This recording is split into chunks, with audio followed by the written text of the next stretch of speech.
نحمده ونصلي على رسوله الكريم اما بعد فاعوذ بالله من الشيطان الرجيم بسم الله الرحمن الرحيم الف لام میم ذلك الكتاب لا ريب فيه هدى للمتقين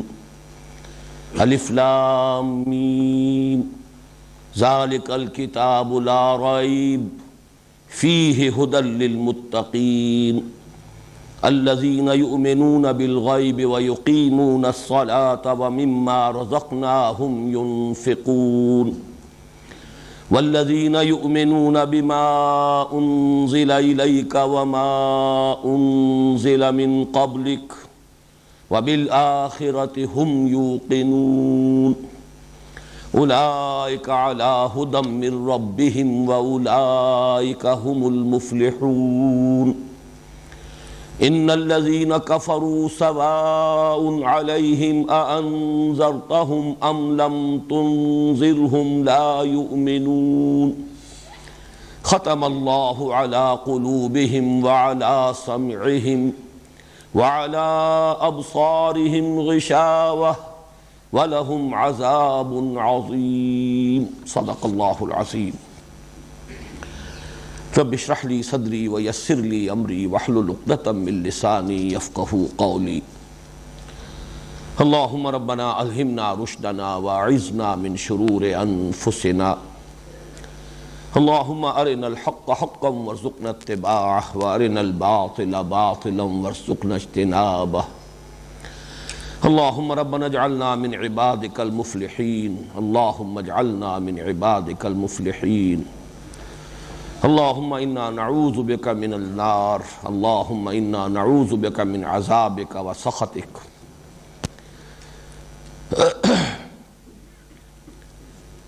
کل ہم نے سورہ بقرہ کی پہلی آیت جو حروف مقطعات پر مشتمل ہے اس پر گفتگو کرنی تھی۔ سورہ بقرہ کی دوسری آیت کو میں نے کل بھی تلاوت کے دوران 2 مرتبہ پڑھا اور آج بھی اس کو دہرایا۔ اس کی وجہ یہ ہے کہ اس میں معانقہ ہے، یہ چونکہ بار بار یہ معاملہ قرآن مجید میں آئے گا اس لیے یہی سمجھ لیجئے۔ بہت سے مواقع ایسے ہیں قرآن حکیم کے کہ جہاں کسی ایک لفظ یا کسی ایک ترکیب یا ایک ٹکڑے سے پہلے بھی 3 نقطے بنے ہوئے ہیں اور اس کے بعد بھی 3 نقطے بنے ہوئے ہیں۔ اس کے معنی یہ ہے کہ اس حصے کو 2 طرح سے پڑھا جا سکتا ہے۔ آیت کے سابق حصے سے ملا کر پڑھیے تب بھی صحیح ہے، ورنہ جو اس کے بعد لاحق ہے، بعد میں آنے والا ہے، اس کے ساتھ ملا کر پڑھیے تب بھی صحیح ہے۔ ذالک الکتاب لا ریب فیہ، یہاں رک کر ھدی للمتقین، یا ذالک الکتاب لا ریب فیہ ھدی للمتقین۔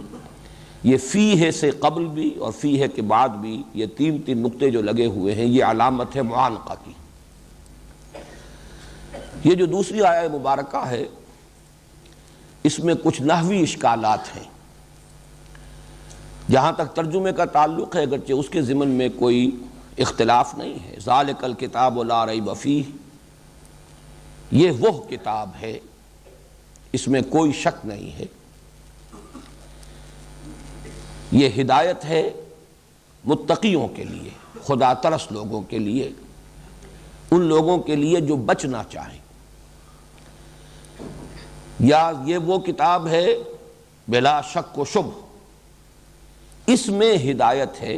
متقیوں کے لیے، بچنے والوں کے لیے۔ یہ معانقے سے جو دونوں امکانات پیدا ہوئے وقف کے، ان کے اعتبار سے جو ترجمے میں تھوڑا سا فرق واقع ہو جائے گا وہ میں نے واضح کر دیا۔ ظاہر بات ہے کہ اس میں قرآن حکیم کا تذکرہ ہو رہا ہے اس آیہ مبارکہ میں۔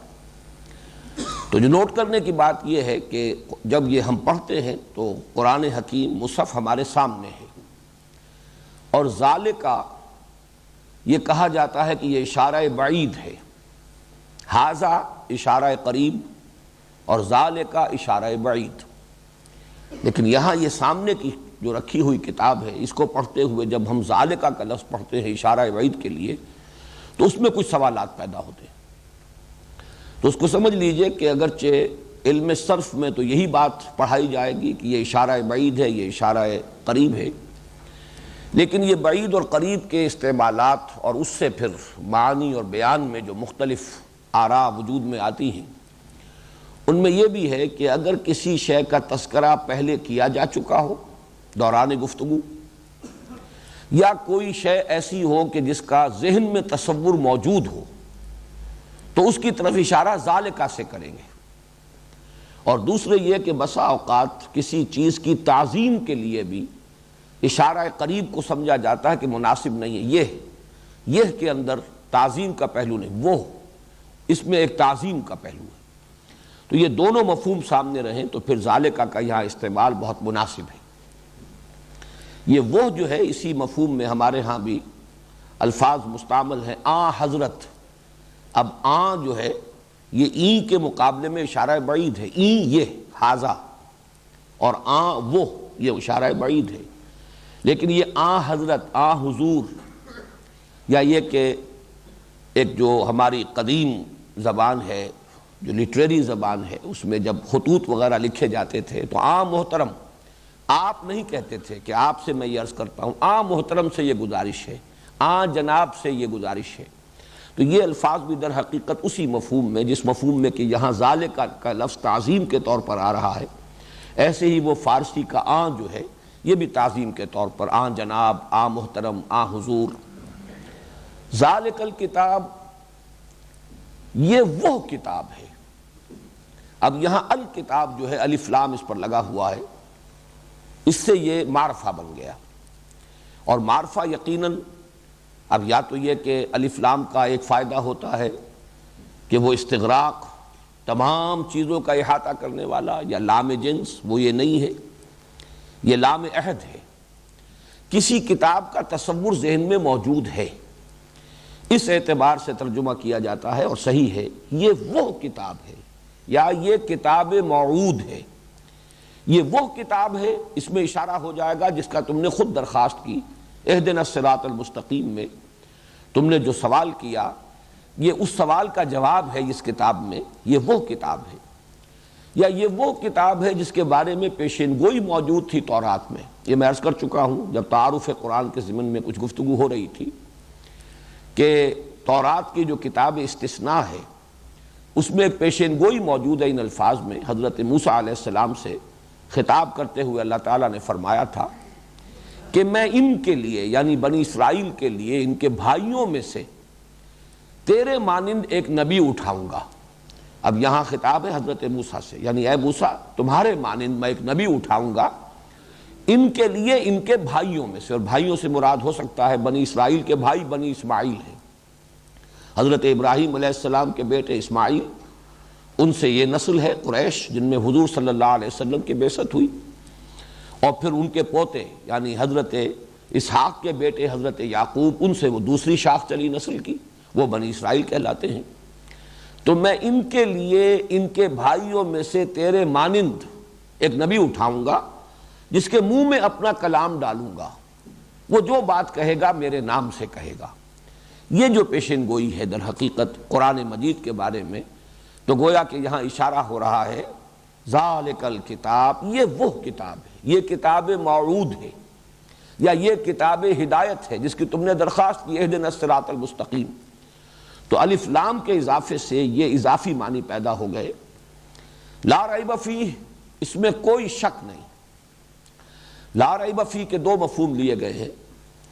ایک تو اس میں کوئی شک نہیں، یعنی اس میں کوئی بات ایسی نہیں ہے جو قابل شک ہو، یہ کتاب کل کی کل یقینی ہے، یقینی امور پر مشتمل ہے۔ یہ دعویٰ بہت بڑا ہے، دنیا میں شاید ہی کوئی کتاب اور ایسی ہو کہ جس کا آغاز اس دعوے کے ساتھ ہوتا ہو، اور یہ تو دنیا نے مانا ہے کہ کم سے کم اس پہلو سے تو کوئی شک نہیں کیا جا سکتا کہ یہ وہی کتاب ہے جو محمد نے صلی اللہ علیہ وسلم اپنی امت کو عطا کی۔ جو نہیں بھی مانتے اسے کلام اللہ، وہ بھی یہ مانتے ہیں کہ اس کا ٹیکسٹ بالکل پیور ہے، اس میں کہیں کوئی تحریف نہیں ہوئی ہے، اس میں کوئی تبدیلی نہیں ہوئی ہے، بجن سے ہی یہ وہی کتاب ہے جو محمد نے صلی اللہ علیہ وسلم اپنی امت کو عطا کی۔ ہمارا اس کے بعد اس سے مزید یقین اور ایمان یہ ہے کہ یہ وہی کتاب ہے جو اللہ نے حضور کو عطا فرمائی اور حضور نے امت کو عطا فرمائی۔ لیکن جو نہیں مانتے حضور کو نبی، وہ بھی اس درجے تک تسلیم کرنے پر مجبور ہے کہ یہ وہ کتاب ہے، یہ کتاب محفوظ ہے۔ اس لیے اس اعتبار سے اس میں کوئی شک نہیں کہ یہ وہی کتاب ہے جو محمد صلی اللہ علیہ وسلم نے اپنی امت کو عطا کی، اور ہمارے نزدیک یہ وہی کتاب ہے جو اللہ نے اپنے بندے محمد صلی اللہ علیہ وسلم پر نازل فرمایا، اس میں کوئی شک نہیں۔ دوسرے یہ کہ اس کے کتاب اللہ ہونے میں کوئی شک نہیں، یہ در حقیقت اس کا دوسرا مفہوم ہے، بلکہ بعض مفسرین نے اس پر تفصیل سے کلام کیا ہے کہ یہی زیادہ موضوع ہے۔ لا ریب فی، اس میں کوئی شے قابل شک نہیں ہے، اس میں جو امور بیان ہوئے ہیں سب یقینی ہیں، اس میں جو خبریں دی گئی ہیں سب یقینی ہیں، اس میں جو پیشین گوئیاں ہیں وہ سب یقینی ہیں، اس میں جو حقائق بیان ہوئے ہیں وہ سب یقینی ہیں، ان میں جو اوامر اور نواہی ہیں وہ بھی عقل محکم کی بنیاد پر ہیں، پختہ ہیں، محکم ہیں، یقینی ہیں۔ لیکن یہ کہ یہ دوسرا پہلو کہ یہ کتاب اللہ ہے، اس کے کتاب اللہ ہونے میں کوئی شک نہیں۔ اس طریقے سے یہ ایک ہی گویا کہ سٹیٹمنٹ بن جائے گا، ذالک الکتاب لا ریب فیہ، یہ وہ کتاب موعود ہے اور اس کے کتاب موعود ہونے میں، یا یہ وہ کتاب الہی ہے اور اس کے کتاب الہی ہونے میں کوئی شک نہیں۔ اس میں جو ترکیب نحوی ہے اس پر بھی ذرا توجہ کر لیں۔ ذالک الکتاب، ایک رائے تو یہ ہے کہ ذالک، یہ اس میں اشارہ ہے، معرفہ ہے، یہ مبتدا ہے، الکتاب خبر ہے، خبر اول، اور لا ریب فیہ اسی کی خبر دوم ہے، اس میں کوئی شک نہیں۔ ھدی للمتقین اسی کی خبر سوم ہے، تین خبریں ہیں اور مبتدا صرف ذالک۔ ایک رائے یہ کہ ذالک الکتاب، اشارہ مشار الیہ مل کر یہ مبتدا ہے اور باقی خبر ہے، لا ریب فیہ یہ خبر ہے، خبر اول، ھدی للمتقین خبر دوم۔ ایک اور رائے بھی ہے کہ اس سے پہلے مبتدا محذوف ہے، ھذا ذالک الکتاب، یہ ہے وہ کتاب، اور اس کے بعد لا ریب فیہ، یہ گویا کہ اس کے لیے بدل کے طور پر، صفت کے طور پر، یہ ہے وہ کتاب جس میں کوئی شک نہیں، جس کے کتاب الہی ہونے میں کسی شک و شبہ کی گنجائش نہیں۔ ھدی للمتقین، اس پر میں تعارف قرآن مجید کے ضمن میں گفتگو کر چکا ہوں۔ یہ ہدایت ہے، رہنمائی ہے، سورہ فاتحہ میں لفظ آ چکا اہدنا الصراط المستقیم، ہم ہدایت کی درخواست کرتے ہیں، یا جیسا کہ میں تفصیلاً عرض کر چکا ہوں سورہ فاتحہ کے ضمن میں کہ ایک سلیم الفطرت، سلیم العقل انسان ایمان کے بنیادی حقائق تک تو خود پہنچ جاتا ہے۔ اس میں یہ کہ بہرحال ضرورت ہوتی ہے یقین کی گہرائی کی، وہ انبیاء اور رسولوں کے بغیر ممکن نہیں، یا اس میں تفصیلات کا رنگ جو ہے اس خاکے میں، یہ بھی انبیاء اور رسول کے ذریعے ہی سے بھرا جا سکتا ہے۔ لیکن بنیادی طور پر جو ایمان کے حقائق ہیں، اللہ تعالیٰ اور اس کی توحید کہ وہ خالق ہے، مالک ہے، رب ہے، تنہا ہے، تمام صفات کمال اس کی ذات میں بتمام و کمال موجود ہیں، سبوح ہے، قدوس ہے، حمید ہے، غنی ہے، اور یہ کہ انسانی اعمال ضائع ہونے والی چیزیں نہیں ہیں، مکافات عمل، مجازات اس کا ظہور ہو کر رہے گا۔ وہ دو چیزیں کہ جو حضرت لقمان کے نصاحے میں آئیں، گویا کہ یہ چیزیں تو وہ ہیں کہ جو بغیر وحی کے، بغیر نبوت و رسالت کے بھی سلیم العقل انسان، سلیم فطرت انسان یہاں تک پہنچ جاتا ہے۔ البتہ اس سے آگے وہ محتاج ہے، محسوس کرتا ہے کہ مجھے ضرورت ہے تفصیلی ہدایت۔ زندگی میں یہ جو ہر قدم پر دو راہے، تراہے، چوراہے آتے ہیں، ان میں کہیں غلط موڑ نہ مڑ جاؤں، اور وہ کیفیت نہ ہو جائے کہ یک لحظہ غافل گشتم و صد سالہ راہم دور شد، ذرا سا غلط موڑ انسان مڑ جائے تو پھر وہ اس کی گمراہی جو ہے بڑھتی چلی جاتی ہے۔ تو عملی طور پر زندگی گزارنے کے طور اور طریقوں، کدھر جاؤں کدھر نہ جاؤں، کیا کروں کیا نہ کروں، خاص طور پر یہ کہ اجتماعیات انسانیہ میں توازن کیسے پیدا کیا جائے، فرد اور اجتماعیت کے مابین حقوق و فرائض کا توازن کیا ہو، مرد اور عورت کے حقوق و فرائض کے مابین توازن اور اعتدال کی شکل کیا ہو، عدل بھی ہو، انصاف بھی ہو، اعتدال بھی ہو، توازن بھی ہو۔ اسی طرح سرمایہ اور محنت کے درمیان توازن اور اعتدال اور عدل جو ہے کیسے ہو، یہاں انسان محسوس کرتا ہے اپنی احتیاج اور ضرورت، اور اس کے لیے وہ درخواست کرتا ہے اہدنا الصراط المستقیم۔ تو در حقیقت اسی کے لیے یہ قرآن نازل ہوا، گویا کہ اس دعا کا جواب ہے جو یہاں سے شروع ہو رہا ہے، الف لام میم ذالک الکتاب لا ریب فیہ ھدی للمتقین۔ اسی ضمن میں یہ بات بھی عرض کی جا چکی ہے کہ متقی شخص جو ہے وہ کون ہے؟ جس کے اندر کے اخلاقی حس موجود ہے۔ انسان کی فطرت کی صحت جو ہے اس کی علامت ایک طرف جذبہ شکر اور جذبہ رحم، یہ رحم اور شکر در حقیقت ایک ہی جذبے کے دو رخ ہیں۔ اگر کسی نے آپ کے ساتھ بھلائی کی ہے تو آپ کے اندر سے جذبہ تشکر، جذبہ شکر ابھرنا چاہیے۔ اگر کسی کو آپ تکلیف میں اور احتیاج میں مبتلا دیکھتے ہیں تو آپ کے اندر جذبہ رحم پیدا ہونا چاہیے۔ یہ دونوں در حقیقت ایک ہی تصویر کے دو رخ ہیں۔ اگر فطرت انسانی اپنی صحت پر اور سلامتی پر برقرار ہے تو یہ کیفیت پیدا ہونا لازمی ہے۔ اور دوسری اس کی ڈائمنشن، صحت فطرت کی علامت اور اس کا ثبوت اور اس کا مظہر، انسان میں نیکی اور بدی کی تمیز موجود ہو، گویا کہ اخلاقی حس اس کی بیدار ہو، اور نیکی کی طرف رغبت پائی جائے اور بدی سے ایک نفرت، ایک گونا نفرت، چاہے مجبوراً یا یہ کہ کسی درجے میں وقتی طور پر حالات سے متاثر ہو کر کوئی غلط کام کر بیٹھے، لیکن یہ کہ اس کو یہ احساس رہے کہ یہ غلط کام ہے جو میں کر رہا ہوں اور یہ میں نے اچھا نہیں کیا ہے، گویا کہ ضمیر مردہ نہ ہو گیا ہو، ضمیر زندہ ہو۔ اور یہی کیفیت ہے جو تقوی کا نقطہ آغاز ہے۔ اصل میں یہ جو دو رکوع ہیں اس سورہ بقرہ کے، جن کے بارے میں کل میں عرض کر چکا ہوں کہ یہ تمہیدی نوعیت کے ہیں، ان کے ضمن میں خاص طور پر نوٹ کر لیجئے کہ میں نے تعویل عام اور تعویل خاص، یہ دو اصطلاحات ہیں جو تمہیدی گفتگو تھی تعارف قرآن کے بارے میں، اس کے ضمن میں ان اصطلاحات کی تشریح میں نے کی تھی کہ قرآن حکیم ایک خاص وقت میں، ایک خاص ٹائم اینڈ سپیس کمپلیکس میں نازل ہوا ہے۔ یوں سمجھیے کہ 610 سے لے کر سن عیسوی 610 سے اور 632 تک کا یہ تو ہے وقت کا زمانہ ہے کہ جس میں قرآن نازل ہوا۔ پھر یہ کہ اس کے جغرافیائی اور وہ جو معاملات ہیں کہ کہاں نازل ہوا، حجاز میں نازل ہوا، اکثر و بیشتر حجاز میں نازل ہوا، اس لیے کہ مکہ مکرمہ بھی حجاز میں ہے، اور مکی دور میں آپ کے جو سفر ہوئے وہ سب کے سب حجاز میں تھے، طائف بھی حجاز کا شہر ہے۔ پھر ہجرت فرما کر آپ مدینہ تشریف لے گئے، وہ بھی حجاز کا شہر ہے۔ تو مکی صورتیں، مدنی صورتیں، پھر سفر آپ نے کیے ہیں جو جنگ کے سلسلے میں، مختلف غزوات کے سلسلے میں، وہ تقریباً سب کے سب حجاز میں ہیں۔ سب سے طویل سفر آپ کا جو ہے غزوہ تبوک کے لیے، وہ بھی حجاز کا سرا کہا جا سکتا ہے۔ تو قرآن نازل ہوا 610 سے 632 تک کے درمیانی عرصے میں، اور حجاز میں نازل ہوا۔ اب وہاں ایک قوم تھی، اس قوم کے کچھ عقائد تھے، نظریات تھے، اس کی کچھ اخلاقی حالت تھی، اس کی کچھ ثقافتی اور اجتماعی اور تہذیبی کیفیات تھیں۔ یہ بھی ایک خاص پس منظر ہے جس میں قرآن نازل ہو رہا ہے، اس لیے کہ وہ لوگ اس کے اولین مخاطب ہیں۔ اسی طریقے سے جو آیات نازل ہوئی ہیں مختلف مواقع پر اور صورتیں، ان کا پھر ایک واقعاتی پس منظر بھی ہے، کب نازل ہوئی۔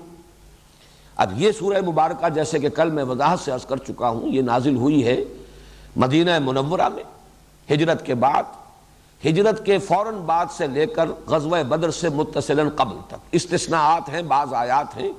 کہ جو پہلے یا بعد میں نازل ہوئیں، لیکن یہ کہ اکثر و بیشتر زیادہ زیادہ 5-6 آیات ایسی نکلے گی پوری سورہ مبارکہ میں کہ جو اس عرصے سے باہر ہوں، ورنہ یہ کہ پوری سورت جو ہے اس عرصے میں نازل ہوئی۔ اب اس وقت جب یہ آیات نازل ہو رہی ہیں تو اس کا ایک خاص کانٹیکسٹ ہے، یہ ہے تعویل خاص۔ اس کانٹیکسٹ میں رکھ کر سمجھنا، غور و فکر کرنا کہ اس وقت ان کا کیا مفہوم واضح ہوا، کیا سمجھا گیا۔ جنہوں نے پہلی مرتبہ یہ آیات سنی محمد الرسول اللہ صلی اللہ علیہ وسلم کی زبان مبارک سے، انہوں نے کیا سمجھا۔ بسا اوقات آیات میں گویا کہ انگلی تو بہرحال نہیں اٹھائی جاتی، لیکن گویا کہ انگلی اٹھا کر اشارہ کر دیا جاتا ہے، ایک روح سخن ہے، اشارہ ہے گفتگو میں۔ لیکن یہ کہ دوسری طرف یہی کلام پاک ہے جو ابدی ہدایت اس کے اندر ہے، ہمیشہ ہمیش کے لیے ہدایت ہے۔ یہ صرف اس دور کے لوگوں کے لیے نازل نہیں ہوا، اس خاص علاقے کے لوگوں کے لیے نازل نہیں ہوا، بلکہ یہ تو پوری نوع انسانی کی ہدایت کے لیے نازل ہوا، ابد الآباد تک کے لیے، تا قیام قیامت تمام انسانوں کی ضروریات اس کو پورا کرنی ہے۔ اس کے اعتبار سے یہ ہے الاعتبار لعموم اللفظ لا لخصوص السبب، یہ اصول ہے کہ جب قرآن مجید پر غور کیا جائے گا تو تعویل عام جب کی جائے گی تو الفاظ کے عموم پر نگاہ ہوگی۔ اگر اسے اس کے تاریخی پس منظر سے کاٹ بھی دیا جائے، فرض کیجئے کسی کو نہیں معلوم ہے کہ اس کا تاریخی پس منظر کیا ہے ان آیات کا یا اس صورت کا، تب بھی تو بہرحال یہ الفاظ ہے، الفاظ کے معنی ہے، ان الفاظ کا جو عموم ہے معنی کے اعتبار سے اس کو سامنے رکھ کر غور کیا جائے تو یہ تعویل عام ہوگی۔ ان دو رکوعوں کے اعتبار سے بڑی اہمیت ہے اس کی کہ اس کو علیحدہ علیحدہ سمجھا جائے. تعویل خاص کے حوالے سے اس کا مفہوم کیا ہے اور تعویل عام کے حوالے سے اس کا مفہوم کیا ہوگا. اس لیے کہ یہاں اب جن متقیوں کا ذکر ہو رہا ہے، اس لیے کہ میں کل عرض کر چکا ہوں 3 گروہوں کو علیحدہ علیحدہ اللہ تعالیٰ نے نمایاں کر دیا ہے، ممیز کر دیا ہے. ایک وہ لوگ ہیں جو اس قرآن کی سے ہدایت پا سکتے ہیں یا جنہوں نے اس قرآن سے ہدایت پائی ہے. اس لیے کہ یہاں آپ دیکھیں گے کہ پہلی 5 آیات جو ہیں ان میں جہاں دوسری آیت میں لفظ آیا ہے ھدی للمتقین، لیکن اختتام ہو رہا ہے اولئک علی ھدی من ربہم. یہ کتاب ہدایت ہے ایسے متقیوں کے لیے جن کی یہ صفات آ رہی ہیں، اور یہ متقی لوگ اپنے رب کی طرف سے ہدایت پر ہیں. یہ گویا کہ دونوں مفہوم ہو گئے کہ ابتدا میں تو یہ بیان کیا جا رہا ہے کہ اس کی ہدایت سے استفادہ کون کر سکتے ہیں یا کنہوں نے کیا ہے، اور آخر میں بیان کر دیا کہ یہی لوگ ہیں کہ جو گویا کہ اس کتاب کی طرف سے جو ہدایت ملی ہے یہ اس کا مرقع ہے، اس کا نمونہ ہے. اگر دیکھنا ہو جیسے کہ ہم کہتے ہیں کہ درخت کو اس کے پھل سے پہچانا جاتا ہے، اس کتاب کی تاثیر کو دیکھنا ہو، اس کی ہدایت کے اثرات کو دیکھنا ہو، اس کی جو کیمیا گری ہے اس کا مشاہدہ کرنا ہو تو دیکھ لو. یہ محمد کے ساتھی موجود ہیں، یہ ابو بکر ہیں، یہ عمر ہیں، یہ حمزہ ہیں، یہ طلحہ ہیں، یہ زبیر ہیں، یہ مصعب بن عمیر ہیں. یہ تمام جو ساتھی ہیں محمد کے صلی اللہ علیہ وسلم، یہ اس درخت کے پھل ہیں. ان سے پہچانو کہ یہ کتاب ہدایت کتنی حسین ہے. اس اعتبار سے تو گویا کہ تعویل خاص جو میں کر رہا ہوں اس کی روح سے تو ان کا ہدف اور ان کا مصداق ہے صحابہ کرام، جن کی ایک بڑی جمعیت حضور کے ساتھ منتقل ہوئی ہے، ہجرت کر کے نقل مکانی کر کے مدینے آئی ہے. حضور تنہا تو نہیں آئے، بلکہ آپ کے علم میں ہے کہ اکثر صحابہ جو ہیں وہ تو پہلے تشریف لا چکے ہیں مدینہ منورہ میں. حضور نے کافی پہلے اجازت دے دی تھی صحابہ کو کہ چلے جاؤ، اور خود منتظر رہے یہاں تک کہ واضح اور صریح اجازت اللہ تعالیٰ کی طرف سے آ گئی، تب پھر آپ نے سفر کیا ہجرت کا. تو یہ گروہ ہے کہ جو پہنچ گیا مدینے میں، گویا کہ ان کی طرف انگلی اٹھا کر اشارہ کیا جا رہا ہے کہ اس کتاب کی برکات کا اگر مشاہدہ کرنا ہو، اس کے اندر جو ہدایت مضمر ہے اگر اس کا ایک ثبوت دیکھنا ہو تو دیکھ لو یہ صحابہ کی جماعت موجود ہے. یہ تو ہوئی تعویل خاص. اور تعویل عام کیا ہوگی کہ ہمیشہ ہمیشہ کے لیے بھی اس کتاب سے اگر کسی کو ہدایت پانی ہے تو اس کی کچھ شرائط ہیں. جب تک یہ شرائط پوری نہیں کی جائیں گی اس کتاب کی ہدایت سے انسان استفادہ نہیں کر سکے گا. وہ بھینس کے آگے بینگ بجانے کے مترادف ہو کر رہ جائے گی یہ کتاب. اس لیے کہ یہ شرائط ہوں گی تو استفادہ ہوگا. اس اعتبار سے صرف لفظ تقوی پر غور کیجئے کہ ھدی للمتقین، تقوی کی اصل اساس کیا ہے؟ تقوی بنا ہے وقا یقی سے. وقا کے معنی بچانا، اسی سے وہ فعل امر ہے جو اس دعا میں ہے وقنا عذاب النار. اگرچہ فعل امر صرف قے ہے، واو تو اس میں حرف عطف ہے، لیکن یہ کہ عام طور پر وہ وقا سے شاید زیادہ لوگ سمجھ لیں، یاد رہ جائے. وقنا عذاب النار ہمیں بچا آگ کے عذاب سے. لیکن یہ کہ اس سے جب باب افتعال میں مصدر آتا ہے ابتقا واو کے ساتھ، وقا سے ابتقا بنے گا، لیکن وا اور تا جو ہے یہ مل کر اتقا، تے پر اب تشدید ہو گئی. اتقا کے معنی بچنا. یہ اس کا لغوی مفہوم ہے بنیادی، بچنا، بچنے کی خواہش رکھنے والے. کس چیز سے بچنا؟ یعنی وہی جو بات میں نے عرض کی تھی کہ جن کی فطرت صحت پر قائم ہے، پرورٹ نہیں ہوئی، جن کی فطرت مسخ نہیں ہوئی، وہ فطرت اگر اپنی صحت اور سلامتی پر برقرار ہے تو ان کے اندر اخلاقی حس ہوگی. وہ پہچانیں گے کہ یہ نیکی ہے، یہ بدی ہے، اور بدی سے بچنا چاہیں گے. یہ جن کے اندر جذبہ ہے گویا کہ وہ طالب ہدایت ہے. انہیں ہے کہ جس کو کہ فائدہ پہنچائے گی یہ اس قرآن مجید کی ہدایت ھدی للمتقین. اور اسی کا اگر تقابل آپ کریں آگے چل کر اسی سورہ مبارکہ میں جہاں رمضان مبارک کا ذکر آیا ہے، شہر رمضان الذی انزل فیہ القرآن ھدی للناس وبینات من الھدی والفرقان، تو وہاں ھدی للناس تمام لوگوں کے لیے ہدایت. اور کل جو میں نے آپ کو سنائی تھی سورہ آل عمران کے آغاز میں بھی ھدی للناس تمام لوگوں کے لیے ہدایت. اب ان دونوں میں بھی بلکہ مجھے یاد آ گیا کہ ستیارتھ پرکاش نامی ایک کتاب لکھی گئی تھی، اب آج سے یہ 60-70 سال قبل کی بات ہے. وہ سوامی کہلاتے ہیں ہندوؤں کے، دیانند سرسوتی. ان کا جو 14واں باب تھا اس کتاب کا، اس میں قرآن مجید پر اعتراضات تھے. ان میں سے ایک اعتراض بڑا یہ تھا کہ یہ عجیب کتاب ہے، ہدی للمتقین، متقیوں کے لیے ہدایت. تو متقی تو پہلے ہی پرہیزگار ہیں، خدا ترس ہیں، نیک ہیں. تقویٰ کے معنی یہ ہے متقی انسان. اب اسے ہدایت کی کیا ضرورت ہے؟ ہدایت کی ضرورت ہے گمراہوں کو، بھٹکے ہوئوں کو، جو کہیں تلاش حق میں ابھی سرگرداں ہوں ان کو. یہ ہدی للمتقین، پہلے ہی سے تقویٰ کسی کے پاس ہے تو اسے ہدایت کی ضرورت کیا ہے؟ تب اس کو سمجھ لیجئے کہ اس تقویٰ کا اصل میں یہ کتنا براڈ سپیکٹرم ہے. متقی کے معنی ہوں گے جس میں اخلاقی حس برقرار ہے، اور یہ اخلاقی حس کا برقرار ہونا، نیکی اور بدی میں تمیز، یہ گویا کہ اس کی صحت فطرت کی علامت ہے. لیکن یہاں سے آگے چلیے، جس میں یہ حس ہے وہ بدی سے بچے گا. پھر اس سے آگے بڑھ کر اس نے اپنے رب کو اگر پہچان لیا ہے، وہ اگر اللہ کی کتاب سے واقف ہے تو اب اس پر عمل کرے گا، اور تقویٰ، اور اب اس کی زندگی کے اندر تقویٰ پیدا ہو جائے گا. ایک ایسا شخص جو اللہ تعالیٰ کے احکام کو توڑنے سے بچتا ہو، جو اللہ کے عذاب سے، اس کی سزا سے بچنے کے لیے کوشاں ہو، یہ متقی اب بن گیا اصطلاحی معنی میں متقی. اس لیے کہ اصطلاحی معنی میں متقی وہ شخص ہے جو پرہیزگار ہے، بدی سے بچتا ہے، گناہوں سے بچتا ہے، اللہ کے احکام کو توڑنے سے بچتا ہے، اس کے احکام پر عمل پیرا ہے، اور لرزاں و ترساں رہتا ہے، عذاب جہنم سے بچنا چاہتا ہے، آخرت کے عذاب سے اپنے آپ کو بچانا چاہتا ہے، وہ متقی ہے. لیکن یہ کہ متقی کا جو لغوی مفہوم ہے وہ یہ کہ جس کے اندر اخلاقی حس بیدار ہے، جو نیکی اور بدی میں تمیز کرتا ہے. اس اعتبار سے گویا کہ جس میں یہ بھی نہیں ہے، ہم کہہ سکتے ہیں کہ اس کے آگے تو ایسے ہی ہے جیسے اندھے کے سامنے آپ نے ہیرے بکھیر دیے، وہ نہیں دیکھ سکتا کہ ان میں کیا فرق ہے، ہیرے میں اور کسی کانچ کے ٹکڑے کے اندر کوئی فرق اسے معلوم نہیں. اسی طریقے سے جیسے میں نے ابھی کہا تھا کہ بھینس کے آگے بین بجائی جائے، اسے کیا پتا ہے کہ یہ کیا ہے جو میرے سامنے کیا جا رہا ہے. اسی طریقے سے جس میں یہ حس ہی نہیں، یا اس سے بھی زیادہ عمدہ ایک تشبیہ موجود ہے، جس شخص کو سرے سے بھوک ہی نہیں، بہترین کھانے رکھ دیجئے اس کے سامنے، ظاہر بات ہے اس کی رغبت ہوگی نہیں، ہاتھ بڑھائے گا ہی نہیں، اس لیے کہ بھوک ہی نہیں. بعض بیماریوں میں جہاں بھوک مر جاتی ہے، کیسے آپ نے دیکھا ہے کہ بچوں کے لیے مائیں خوش آمدید کرتی ہیں کہ یہ لے لو، یہ لے لو، یہ کھا لو، کسی شے کی طرف بچہ جو ہے رخ کرنے کو تیار نہیں. تو جس میں طلب ہی نہیں ہے، اعلیٰ سے اعلیٰ شے اس کے سامنے رکھ دیجئے، وہ اس کی طرف رغبت نہیں ہوگی، وہ متوجہ نہیں ہوگا. اس اعتبار سے ہدی للمتقین یہ گویا کہ اگر ابتدائی لغوی مفہوم ہو تو یہ تعویل عام ہے. قرآن سے ہدایت کی شرط لازم یہ ہے کہ انسان کے اندر نیکی اور بدی کی تمیز موجود ہو، اور اس کے اندر بدی سے بچنے کا ایک جذبہ پایا جائے.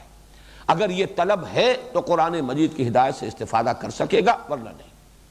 اور تعویل خاص کے اعتبار سے ہدی للمتقین، دیکھو یہ متقیوں کی جماعت، جیسے کہ ابھی میں نے نام گنوائے کبار صحابہ مہاجرین میں، وہ تو ظاہر بات ہے کہ حضور صلی اللہ علیہ وسلم کی جو تربیت ہے اور قرآن حکیم کی جو ہدایت ہے نظری اور فکری اور علمی، اس کا سب سے بڑا ثبوت، اور 13 برس کی حضور کی تربیت اور تزکیہ جو ہے اس سے مستفید ہونے والے لوگوں کی ایک جماعت موجود تھی. یہ گلدستہ موجود ہے، سامنے دیکھ لو. ہدی للمتقین یہ کتاب ہدایت ہے جس کی ہدایت کا مرقع، جس کی ہدایت کا مظہر، جس کی برکات کا ظہور ان اشخاص کی زندگیوں میں ہوا ہے جو تمہارے سامنے موجود ہے. یہ تعویل خاص، اور وہ پہلی جو ہے وہ تعویل عام. ہدی للمتقین، الف لام میم ذالک الکتاب لا ریب فیہ ہدی للمتقین الذین یؤمنون بالغیب. اب یہاں بھی اس پر بھی چونکہ گفتگو ہو چکی ہے تعارف کلام پاک کے ضمن میں جو میں نے باتیں عرض کی تھی. یؤمنون بالغیب وہ لوگ کہ جو ایمان رکھتے ہیں غیب پر، یا ایمان رکھتے ہیں غیب میں ہوتے ہوئے.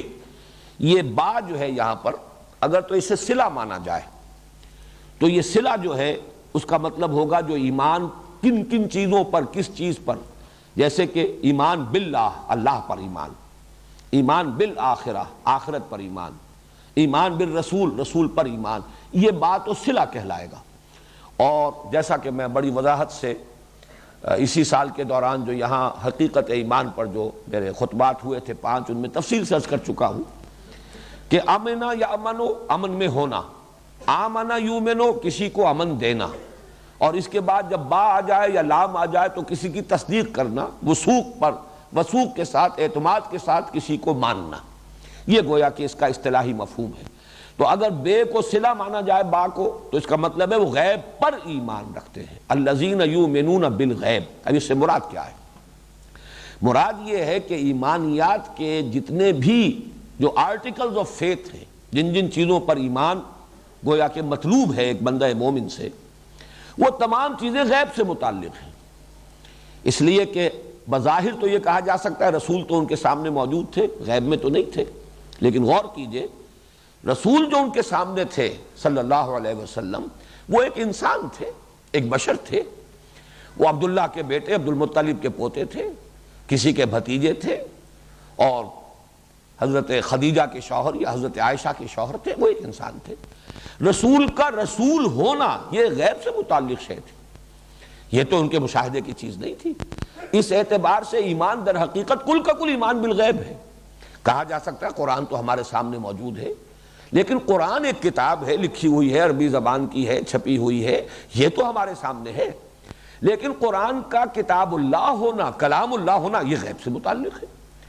اللہ تعالیٰ اگرچہ ہر جگہ موجود ہے، ہر آن ہر جگہ، ہوا معکم اینما کنتم، لیکن یہ کہ غیب کا پردہ تو ہمارے اور ان کے درمیان ہائی ہے۔ تو ایمان در حقیقت کل کا کل، چاہے بظاہر وہ ایسی چیز بھی ہو کہ جس کے بارے میں کہا جا سکے کہ وہ سامنے کی چیز ہے، حقیقت میں رسول کی ذات اور کتاب یہ قرآن مجید، یہ چاہے سامنے رسول صلی اللہ علیہ وسلم، اب تو خیر ہمارے سامنے نہیں ہے، لیکن صحابہ کرام کے سامنے تو موجود تھے، پھر بھی آپ کی رسالت جو ہے وہ غیب سے متعلق تھی۔ اسی طریقے سے اس قرآن کا کتاب اللہ ہونا یہ ایک امر غیبی ہے۔ تو یؤمنون بالغیب، جو غیب پر ایمان رکھتے ہیں۔ اس کے ضمن میں آپ کو یاد آیا ہوگا کہ میں نے عرض کیا تھا کہ حکمت جس کو کہا جاتا ہے، وزڈم، اس کا نقطۂ آغاز ہی یہ ہے کہ انسان یہ سمجھ لے کہ اس کائنات میں جو کچھ سامنے نظر آ رہا ہے کل حقیقت یہ نہیں ہے، یا یہ سمجھ لے کہ ہمارے جو حواس ہیں ان سے اصل حقیقت تک رسائی ہمارے لیے ممکن نہیں ہے۔ اصل حقیقتیں وہ ہے جو حواس سے ماورا ہے۔ یہ بہت کچھ بہت ہی کم ہے جو نظر آ رہا ہے، یہ تو ٹپ آف دی آئس برگ کے مانند ہے۔ اصل آئس برگ جو ہے وہ پانی کی سطح کے نیچے ہے، وہ نظر نہیں آ رہا، ہڈن ہے۔ اس حقیقت کو جان لینا یہ گویا کہ حکمت کا نقطۂ آغاز ہے۔ میں نے وہ آپ کو حوالے بھی دیے تھے، کنفیوشس کا جملہ، یہ گویا کہ ایک حکیم اور دانا انسان تھے چین کے، انہوں نے بڑی پیاری بات کہی۔ ظاہر بات ہے انگریزی ترجمے ہی میں نے ان کے کچھ دیکھے تھے تو اس میں یہ جملہ یاد ہے کہ there is nothing more certain than what cannot be heard and there is nothing more real than what cannot be seen۔ جو چیزیں ان آنکھوں سے نہیں دیکھی جا سکتی ان سے زیادہ ریئل اور حقیقی چیزیں اور کوئی نہیں ہے، اور جو چیزیں جو باتیں ان کانوں سے نہیں سنی جا سکتی ان سے زیادہ یقینی باتیں کوئی نہیں۔ تو معلوم ہوا کہ ہمارے جو حواس ہیں وہ تو بہت تھوڑی سی دور تک ان کی رسائی ہے، دائرہ جو ہے بہت ہی ان کی رسائی کا دائرہ بہت محدود ہے۔ اصل حقائق وہ ہے کہ جو پردہ غیب میں مستور ہے، جن تک کہ ہمارے حواس کی رسائی نہیں، یہ گویا کہ نقطۂ آغاز ہے۔ تو یؤمنون بالغیب وہی لوگ کہ جو یہ مانتے ہیں۔ اس کے مقابلے میں لفظ آئے گا یؤمنون بالتجربۃ والشہود۔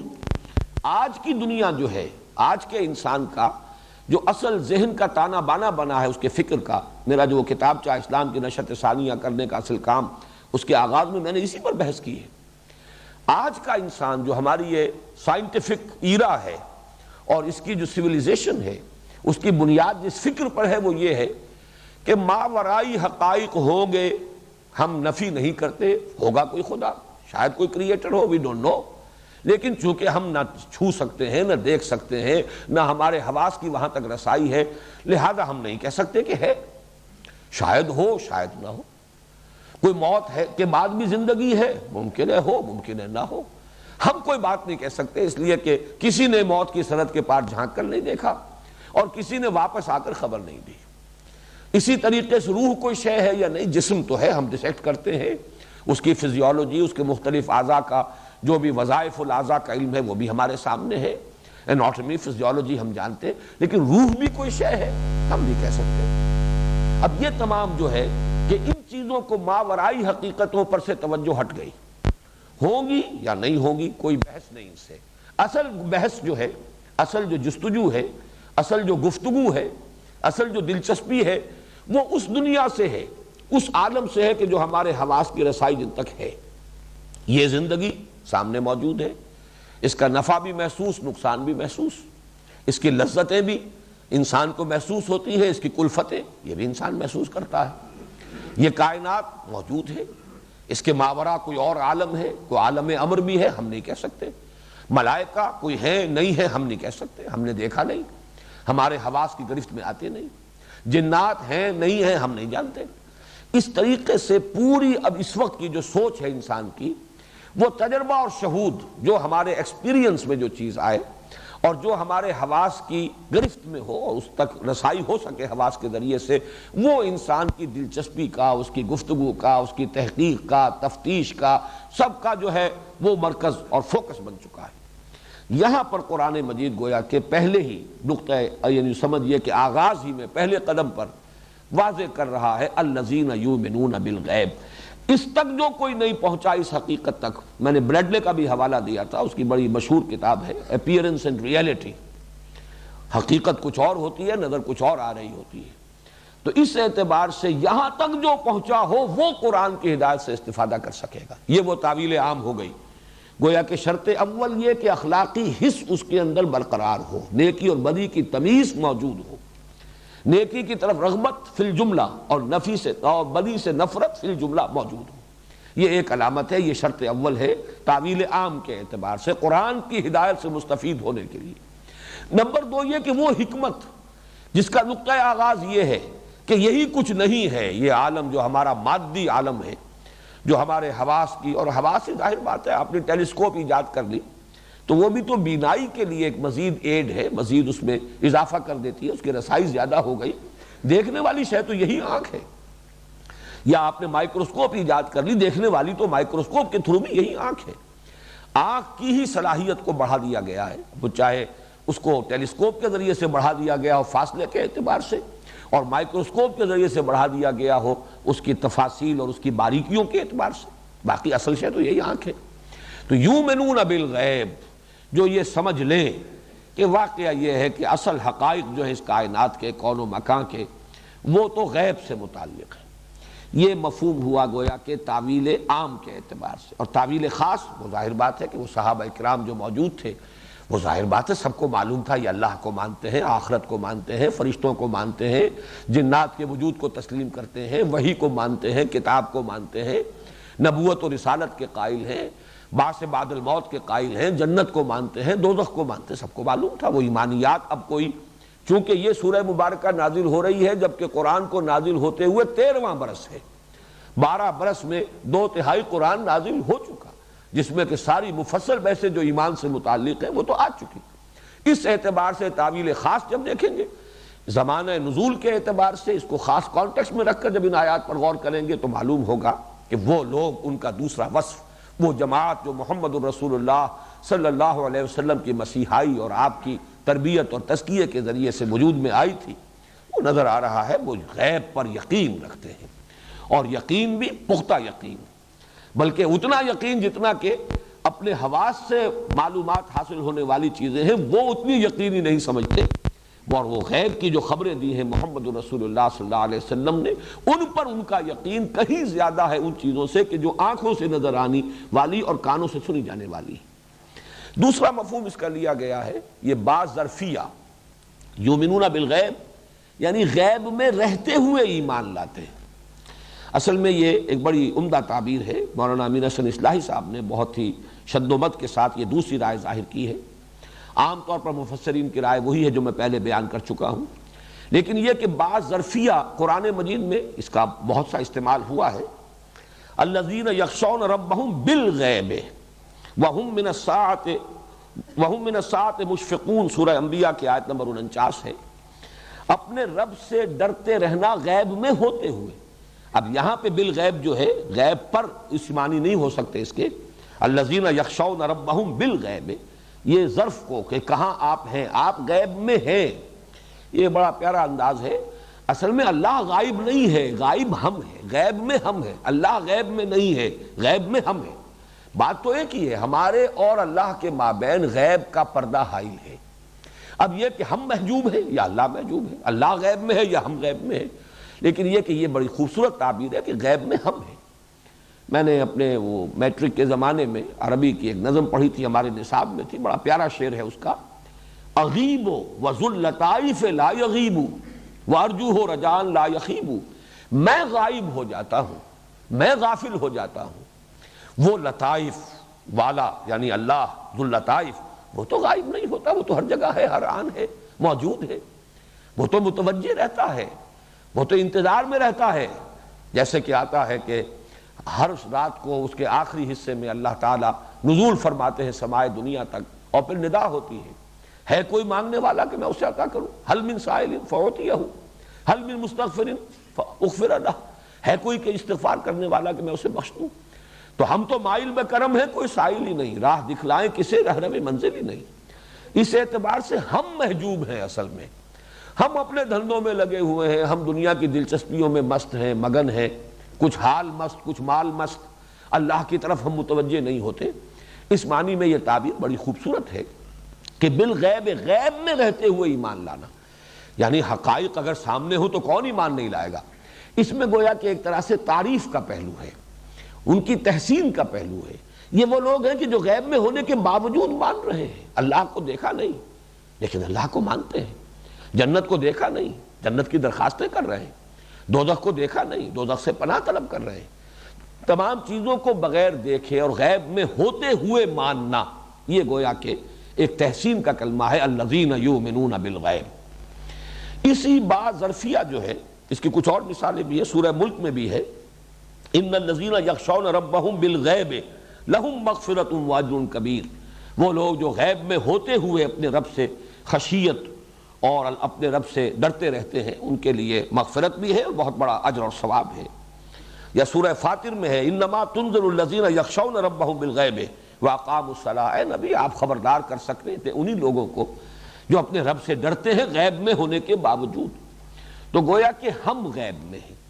اس کا ایک اور مفہوم لیا گیا ہے، وہ یہ ہے کہ یؤمنون بالغیب، اس میں گویا کہ ایک طرح سے اشارہ کیا جا رہا ہے منافقین کی طرف، جیسا کہ اگلے رکوع میں بات آئے گی، اب اگلے ہفتے ہم اسے پڑھیں گے۔ یہ منافق کون تھے؟ یہ مسلمانوں کی مجلس میں آ کر تو دعویٰ کرتے تھے کہ ہم ایمان رکھتے ہیں، مانتے ہیں محمد کو صلی اللہ علیہ وسلم، مانتے ہیں قرآن کو، لیکن یہ کہ جب وہ غیب میں ہوتے تھے وہ اپنی مجلسوں میں جا کر استہزاء کرتے تھے، تمسخر کرتے تھے، مذاق اڑاتے تھے۔ تو گویا کہ ان پر ایک تعریض ہے، اور اس کے لیے ان لوگوں کو یہ کہہ کر نمایاں کیا جا رہا ہے کہ جو صرف لوگوں کے سامنے ہی ایمان کا دعویٰ نہیں کرتے، بلکہ جب غائب ہوتے ہیں، غیب میں ہوتے ہیں، تنہائی میں ہوتے ہیں، جب کوئی ان کو دیکھنے اور سننے والا نہیں ہوتا، اس وقت بھی ان کا یقین موجود رہتا ہے اور برقرار رہتا ہے۔ اس میں گویا کہ ایک تعریض ہو گئی اس اعتبار سے منافقین پر۔ آمین ذالک الکتاب لا ریب فیہ ھدی للمتقین الذین یؤمنون بالغیب۔ یہ یؤمنون بالغیب کے میں نے جو 3 مفہوم آپ کے سامنے رکھے، ایک مفہوم ہوگا تعویل عام کے اعتبار سے، وہ لوگ جو اس حقیقت کو تسلیم کرے کہ اصل حقائق حواس کی سرحد سے ماورا ہے، یہ یقین اگر ہے تو ہی در حقیقت قرآن مجید کی ہدایت جو ہے انفولڈ کرے گی اپنے آپ کو اور ریویل کرے گی اپنے آپ کو، اور اس سے استفادہ کر سکیں گے وہ لوگ۔ اور 2 مفہوم ہو گئے تعویل خاص کے اعتبار سے، ایک طرف صحابہ کرام کی طرف اشارہ، یؤمنون بالغیب، غیب میں ہوتے ہوئے ایمان رکھتے ہیں، حالانکہ ان حقائق کو انہوں نے دیکھا نہیں، لیکن ان کا یقین دیکھی جانے والی چیزوں سے بھی بڑھ کر ہے۔ اور ایک اعتبار سے تعریض ہو گئی منافقین پر کہ جو کہتے تو ہیں مجلس میں آ کر لوگوں کے سامنے اہل ایمان سے کہتے ہیں، وَإِذَا لَقُوا الَّذِينَ آمَنُوا قَالُوا آمَنَّا وَإِذَا خَلَوْا إِلَىٰ شَيَاطِينِهِمْ قَالُوا إِنَّا مَعَكُمْ إِنَّمَا نَحْنُ مُسْتَهْزِئُونَ۔ اس اعتبار سے یہ گویا کہ ایک تعریض کا انداز ہوگا۔ وَيُقِيمُونَ الصَّلَاةَ، اور قائم کرتے ہیں نماز۔ اب ان میں سے ہر لفظ کے اگر اصطلاحی اور لغوی بحث ہم نے کی تو پھر ہم آگے نہیں بڑھ سکیں گے، یہ اصطلاحات ہیں۔ نماز، صلاۃ، اس کا مفہوم پہلے میں عرض کر چکا ہوں کہ اصل میں تو توجہ، عنایت کسی کی طرف یا کسی کی طرف التفات، اقدام اس کی طرف،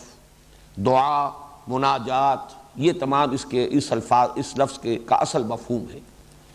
اقامت، اقامہ یقیمو، کسی چیز کو کھڑا کرنا، سیدھا کرنا، قائم کرنا، مراد کیا ہے؟ نماز کا پورا ایک نظام۔ یہ صرف ایسے ہی نہیں کہ آف اینڈ آن، جب چاہا جی چاہا تو کبھی مناجات کر لی، نہیں جی چاہا تو نہ کی، بلکہ یہ کہ اسے ایک مستقل اپنی زندگی کے معمولات کے اندر ایک مستقل پروگرام کی حیثیت سے اس کو شامل کرنا اور اس کا التزام، بلکہ جیسا کہ میں اس کو تعبیر کیا کرتا ہوں کہ ایسی کیفیت ہو جائے کہ انسان کے معمولات جو ہیں 24 گھنٹے کے، ان میں نماز گویا کہ کھوٹے کے مانند ہو کہ ساری چیزیں اس کے گرد گھوم رہی ہوں اور اسی سے بندھی ہوئی ہوں۔ کبھی کوئی اپائنٹمنٹ ہے، کوئی پروگرام ہے، کہیں کوئی اور کسی طرح کا معاملہ ہے، تو اس سب کو انسان اپنے پلاننگ کے اندر نماز کے حوالے سے اس کے لیے نظام العمل اور نظام الاوقات بنائے۔ یہ زندگی کے اندر نماز جو ہے بالکل ایک عمود اور کھوٹے کے مانند ہو جائے۔ تو الذین ویقیمون الصلاۃ، وہ قائم کرتے ہیں نماز کو۔ اس میں بھی نوٹ کیجئے دونوں امکانات ہیں، تعویل عام، اس لیے کہ تعویل عام کے اعتبار سے جب بار بار میں حوالہ دے رہا ہوں حضرت لقمان کا، ان کی نصائح میں بھی موجود ہے، یا بنی اقیم الصلاۃ وامر بالمعروف وانہی عن المنکر، اے میرے بچے نماز قائم کر۔ اب ظاہر بات ہے وہ نماز وہ نہیں تھی جو ہمیں محمد عربی صلی اللہ علیہ وسلم کے ذریعے سے ملی ہے۔ یہ نماز کا نظام، یہ مناجات، یہ دعا، اس کا یہ جزو اعظم سورہ فاتحہ جو ہم پڑھ چکے ہیں، یہ تو قرآن مجید میں نازل ہوئی ہے۔ وہ حدیث میں آپ کو سنا چکا ہوں حضرت ابی بن کعب کے حوالے سے کہ حضور نے فرمایا کہ ایسی صورت تو نہ تورات میں نازل ہوئی، نہ انجیل میں نازل ہوئی، نہ زبور میں نازل ہوئی، نہ ہی خود قرآن میں اس کی کوئی نظیر موجود ہے۔ اور یہ جزو اعظم ہے، الصلاۃ یہی ہے، قسمت الصلاۃ بینی و بین عبدی نصفین۔ تو ظاہر بات ہے یہ نماز کا نظام، یہ اس کے 5 وقتہ نماز، اس کے اوقات، اس کا پورا قواعد اور قوانین کا سلسلہ، اس کے قواعد و ضوابط، یہ نماز کا نظام ہے جو محمد عربی صلی اللہ علیہ وسلم نے امت کو دیا۔ صلو کما رأیتمونی اصلی کے حکم کے ساتھ نماز پڑھو جیسے کہ مجھے دیکھتے ہو کہ میں نماز پڑھتا ہوں۔ لیکن اصلاً صلاۃ کیا ہے؟ وہی سلیم الفطرت سلیم العقل انسان جب وہ پہچان لیتا ہے کوئی ہستی ہے، خالق مالک رب، اور اس کی طرف لوٹ کر بھی جانا ہے،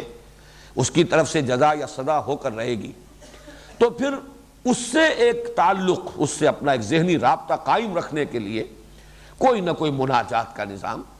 جس سے کہ وہ انسان اس دنیا کی اپنی مشغولیتوں میں معمولات میں گم ہو کر رہ جاتا ہے، بھول جاتا ہے۔ وہ جو اقبال کا شعر ہے کہ کافر کی یہ پہچان کے آفاق میں گم ہے اور مومن کی یہ پہچان کے گم اس میں ہے آفاق۔ انسان جب اپنے معمولات میں، حوائج میں، زندگی کی ضروریات میں، مشغولیات میں مصروف ہو جاتا ہے، بھول جاتا ہے،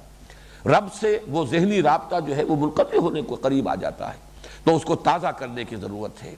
پھر اس کو اثر نو جو ہے اجاگر کیا جائے، اس کے اپنے قلب کے اندر اس کے ادراک اور شعور کو زندہ کیا جائے، جس کے لیے وہ حفیظ جالندری کا شعر جو ہے مجھے بہت پسند ہے کہ سرکشی نے کر دیے دھندلے نقوش بندگی، آؤ سجدے میں گرے لوح جبیں تازہ کریں۔ یہ نماز در حقیقت ایک طریقے سے وہ کووننٹ جو ہے، جو میثاق ہے، اس کو اثر نو تازہ کرنا، رینیو کرنا۔ یہ گویا کہ دن میں 5 مرتبہ ہم اپنے اس میثاق کو، قول و قرار کو، معاہدے کو، کووننٹ جو ہے اللہ کے ساتھ، انہیں ہم رینیو کرتے ہیں، تازہ کرتے ہیں۔ تو الذین یقیمون الصلاۃ، اب اس میں تعویل خاص جو ہے وہ ظاہر بات ہے، حضور صلی اللہ علیہ وسلم نے امت کو یہ نظام پہلے ہی دے دیا تھا۔ صلاۃ 5 گانہ کا نظام مکی دور میں آ چکا، اس لیے کہ یہ پورا نظام جو ہے یہ شب معراج میں یہ پورا نظام ایک یعنی تفصیل کے ساتھ حضور صلی اللہ علیہ وسلم کو عطا کیا گیا، اور اس کے بعد سے اقامت صلاۃ جو ہے وہ مکی دور سے شروع ہو چکی ہے۔ تو گویا کہ یہ موجود ہے، وَيُقِيمُونَ الصَّلَاةَ وَمِمَّا رَزَقْنَاهُمْ يُنْفِقُونَ، اور جو کچھ ہم نے انہیں دیا ہے اس میں سے خرچ کرتے ہیں۔ نفقہ ینفقو کے معنی ہے خرچ ہو جانا، ختم ہو جانا۔ نفقت الدراہم، پیسے ختم ہو گئے، رقم خرچ ہو چکی۔ اور انفاق باب افعال سے خرچ کرنا، کھپانا، لگانا، یہ ہے انفاق، لگا دینا، خرچ کر دینا، صرف کر دینا۔ اب ظاہر بات ہے کہ خرچ تو انسان کرتا ہی ہے۔ ایک تو یہ کہ خسیس لوگ، بخیل لوگ جو سینت کر رکھتے ہیں، گویا کہ ان کو بھی ایکسکلوڈ کر دیجئے یہاں، کہ یہاں اللہ مما رزقناہم ينفقون سے وہ لوگ نکل گئے، بلکہ خرچ کرنا۔ اور خرچ کرنے میں بھی ایک ہے اپنی عیش پر خرچ کرنا، اپنی عیاشی پر، اپنے اسراف میں خرچ کرنا، تبذیر میں خرچ کرنا، اپنی ہی ضروریات پر خرچ کرنا جو ہر انسان کرتا ہے۔ یہ چیزیں بھی یہاں سے خارج ہو جائیں گی، اس لیے کہ یہاں تو ایک مدح کے یعنی مقام پر ذکر ہو رہا ہے۔ تو مراد ہے، اگرچہ یہاں پہ الفاظ موجود نہیں ہے فی سبیل اللہ یا مرضات اللہ کے لیے، اللہ کی رضا جوئی کے لیے خرچ کرنا، مراد یہ ہے وَمِمَّا رَزَقْنَاهُمْ يُنْفِقُونَ، جو کچھ ہم نے انہیں دیا ہے اس میں سے خرچ کرتے ہیں اللہ کی رضا کے لیے۔ ویسے یہ کہ قرآن مجید میں اللہ کی رضا کے لیے خرچ کرنے کے لیے لفظ زکوٰۃ بھی ہے، صدقات بھی ہے، انفاق بھی ہے، ایتاء مال بھی ہے۔ اس میں سب سے جامع اصطلاح جو ہے انفاق ہے، اور اس سورہ مبارکہ میں خاص طور پر انفاق کے موضوع پر آگے چل کر پورے 2 رکوع آئیں گے بہت ہی شرح و بسط کے ساتھ۔ یہ جو ہے اصطلاح پوری طرح پر اجاگر ہو کر نکھر کر سامنے آئے گی، اور اس میں زیادہ پہلو ہوتا ہے دین کے لیے خرچ کرنا، جس میں سے جیسے کہ مثال ہمارے سامنے حضرت ابو بکر صدیق کی ہے رضی اللہ تعالی عنہ۔ وہ خاصے بڑے سرمایہ دار تھے، تاجر تھے،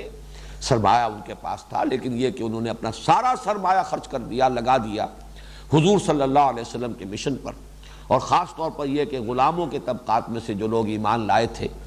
ان کو خرید کر بڑی بھاری رقمیں دے کر،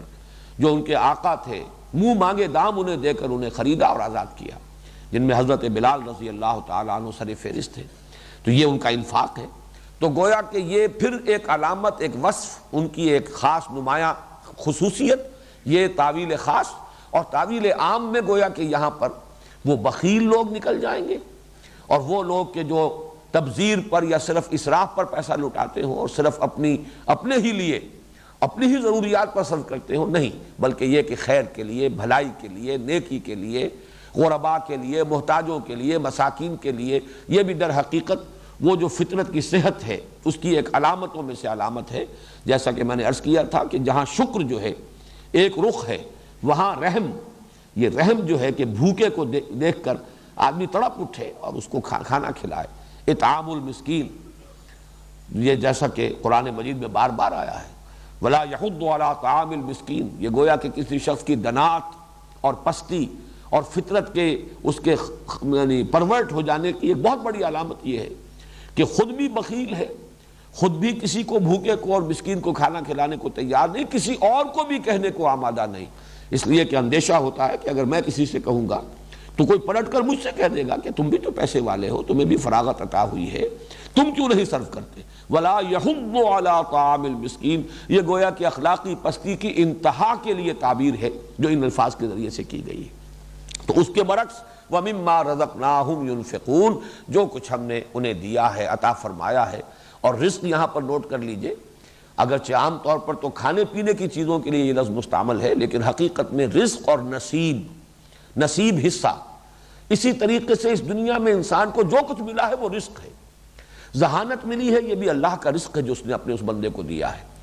اور کوئی وصف اسے ملا ہے، کوئی دوسرے لوگوں سے ذرا امتیازی حیثیت میں اللہ تعالیٰ نے کوئی خصوصیت یا کوئی خاص صفت عطا کی، یہ بھی رزق ہے اس کا، علم اس کا رزق ہے، اولاد بھی رزق ہے، اسی طریقے سے مال اور دنیاوی اسباب جو ہے وہ بھی رزق ہے۔ وَمِمَّا رَزَقْنَاهُمْ يُنْفِقُونَ وَالَّذِينَ يُؤْمِنُونَ بِمَا أُنزِلَ إِلَيْكَ وَمَا أُنزِلَ مِن قَبْلِكَ، اور وہ لوگ کہ جو یقین رکھتے ہیں، اب یہ بے جو آ رہی ہے یؤمنون بما، با جو ہے یہ صلے کی بے ہے، والذین یؤمنون بما انزل الیک، جو ایمان رکھتے ہیں اس پر بھی جو نازل کیا گیا ہے محمد آپ کی طرف، وما انزل من قبلک، اور جو نازل کیا گیا ہے محمد صلی اللہ علیہ وسلم آپ سے پہلے۔ اب اس میں بھی دیکھیے تعویل خاص کے اعتبار سے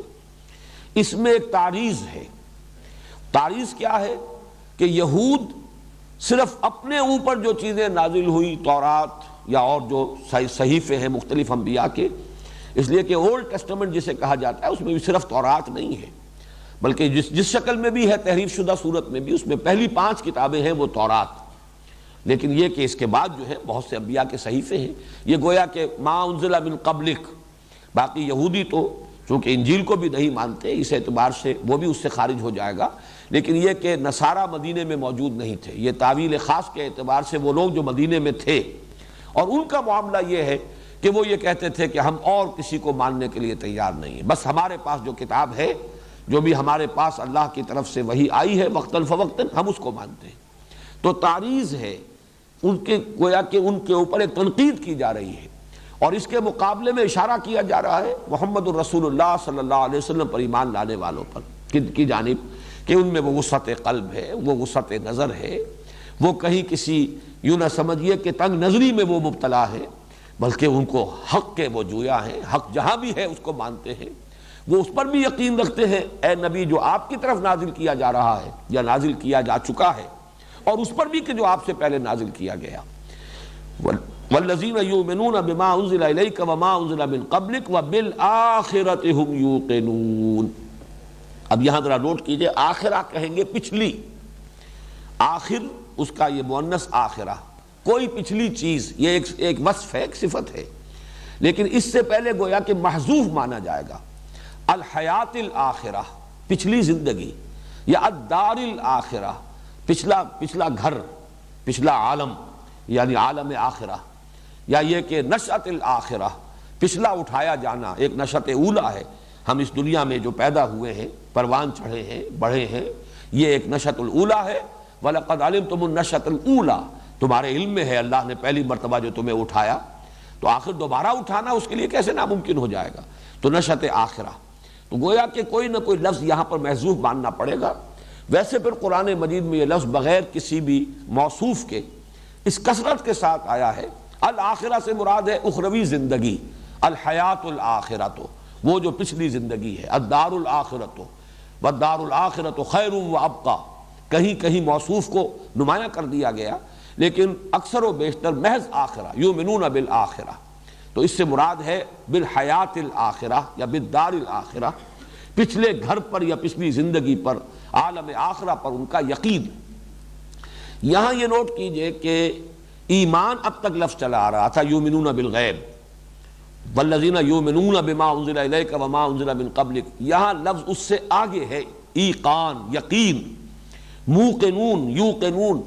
آخرت پر وہ یقین رکھتے ہیں۔ گویا کہ عمل کے اعتبار سے اہم ترین جو ہے وہ ایمان بالآخرہ ہے۔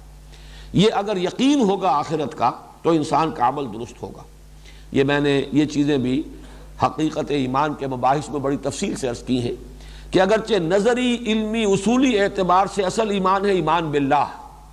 باقی دونوں ایمان جو ہے، ایمان بالرسالت، یہ بھی اللہ تعالیٰ کی صفت ہدایت پر ایمان کی توسیع ہے، ایکسٹینشن ہے۔ اسی طریقے سے آخرت، یہ اللہ تعالیٰ کے جزا و سزا کا یقین ہے، اللہ تعالیٰ کی صفت عدل کا ظہور ہے آخرت۔ اس اعتبار سے بقیہ دونوں ایمانیات جو ہے وہ گویا کہ فروع ہیں، یہ گویا کہ شاخیں ہیں ایمان باللہ کی۔ قانونی اعتبار سے اہم ترین ایمان، یہ آگے چل کر دوسرے رکوع میں یہ بات واضح ہوگی کہ جہاں پر کہ در حقیقت پانی مرتا تھا منافقوں اور یہودیوں کے ضمن میں، وہ یہ ہے کہ وہ حضور کو ماننے کو تیار نہیں تھے، آخرت کو ماننے کا اقرار کرتے تھے اور اللہ کو ماننے کا اقرار کرتے تھے۔ وَمِنَ النَّاسِ مَن يَقُولُ آمَنَّا بِاللَّهِ وَبِالْيَوْمِ الْآخِرِ وَمَا هُم بِمُؤْمِنِينَ، گویا کہ وہاں نفی جو تھی یا کمی جو تھی وہ ایمان بالرسول کی تھی،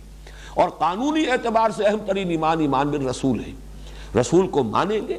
تبھی آپ کو معلوم ہوگا کہ اللہ کو کن اسماء و صفات کے حوالے سے ماننا ہے۔ آمنت باللہ کما ہوا باسمائہ و صفاتہ۔ اسی طریقے سے آخرت کو جب رسول کو مانیں گے تو معلوم ہوگا کہ اس کی تفاصیل کیا ہے، بعث بعد الموت ہے، حساب کتاب ہے، جزا سزا ہے، وزن اعمال ہے، جنت ہے، دوزخ ہے۔ گویا کہ قانونی اعتبار سے کوئی شخص موحد اعظم ہو اور وہ رسول کو نہیں مانتا وہ کافر شمار ہوگا۔ کوئی شخص کتنا ہی آخرت کو مانتا ہو رسول کو نہیں مانتا وہ کافر قرار پائے گا۔ تو قانونی اعتبار سے اصل ایمان بالرسول، اور عملی اعتبار سے انسان کے اپنے عمل اور اخلاق کے درستی کے اعتبار سے اہم ترین ایمان بالآخرہ۔ اگر جزا و سزا کا یقین ہے، بعث بعد الموت کا یقین ہے کہ مرنے کے بعد جی اٹھنا ہے، اور ہر عمل کی جواب دہی کرنی ہوگی، اور ہر عمل جو ہے وہ وزن کے اندر آئے گا، تول میں آئے گا، جیسے کہ سورہ کہف میں فرمایا گیا ہے کہ جب وہ اعمال نامہ لا کر رکھ دیا جائے گا، وَوُضِعَ الْكِتَابُ فَتَرَى الْمُجْرِمِينَ مُشْفِقِينَ مِمَّا فِيهِ وَيَقُولُونَ يَا وَيْلَتَنَا مَا لِهَذَا الْكِتَابِ لَا يُغَادِرُ صَغِيرَةً وَلَا كَبِيرَةً إِلَّا أَحْصَاهَا، اس نے تو کوئی چھوٹی چیز میں نہیں چھوڑی، تمام اعمال کا اس نے احاطہ اور احصاء کیا ہوا ہے۔ اگر یہ یقین ہے تو پھر آدمی تیر کی طرح سیدھا ہو جائے گا، پھر اس کا ہر عمل جو ہے صحیح ہوگا۔ وہ زبان سے ایک لفظ نکالنے سے پہلے بھی تولے گا کہ مجھے یہ لفظ کہنے کا حق ہے یا نہیں، اور اگر یہ یقین نہیں ہے تو پھر لاپرواہی ہے، لاؤبالیانہ انداز ہوگا، جو چاہے گا کہے گا، جو چاہے گا کرے گا۔ تو بالآخرت ہم یوقنون، یؤمنون کی بجائے ایمان سے ایک جو اور کیفیت جو ایمان کی اس کی گہرائی جو ہے، یقین کی کیفیت، ایک ایمان جو ہے ایمان باللسان بھی ہے، ایک ایمان جو ہے وہ زبانی اظہار ہے، اور ایک ایمان جو حقیقی ایمان ہے وہ ہے یقین بالقلب، یقین قلبی، یقین پیدا کرے ناداں یقین سے ہاتھ آتی ہے، وہ درویشی کے جس کے سامنے جھکتی ہے فغفوری۔ تو یہاں آخرت کے ساتھ یہ لفظ یقین آیا ہے، وَبِالْآخِرَةِ هُمْ يُوقِنُونَ، آخرت پر تو، اور اس میں جو آپ نے دیکھا ہے اصل میں تو وَهُمْ يُوقِنُونَ بِالْآخِرَةِ، اگر اس کو پیرافریز کیا جائے، اگر جملہ جو ہے جیسے کہ عام کنسٹرکشن ہوتی ہے اس میں تو یہ ہونا چاہیے وَهُمْ يُوقِنُونَ بِالْآخِرَةِ وَبِالْآخِرَةِ هُمْ يُوقِنُونَ۔ اس میں ایک تو یہ کہ ایمفیسس، تاکید، آخرت پر تو گویا کہ ان کا یقین ہے، اور ہم کو یہاں پر لا کر، حالانکہ ہم کی یہاں ضرورت نہیں ہے، وَبِالْآخِرَةِ يُوقِنُونَ، یوقنون جو ہے، جو فعل ہے اس میں فاعل موجود ہے، ضمیر فاعل ہی موجود ہے، لیکن اس کو مزید جو ہے تکرار کے طور پر جلایا گیا اور پھر اس کو مقدم کیا گیا، وہ اس اعتبار سے کہ اور زیادہ ایمفیسس ہو جائے،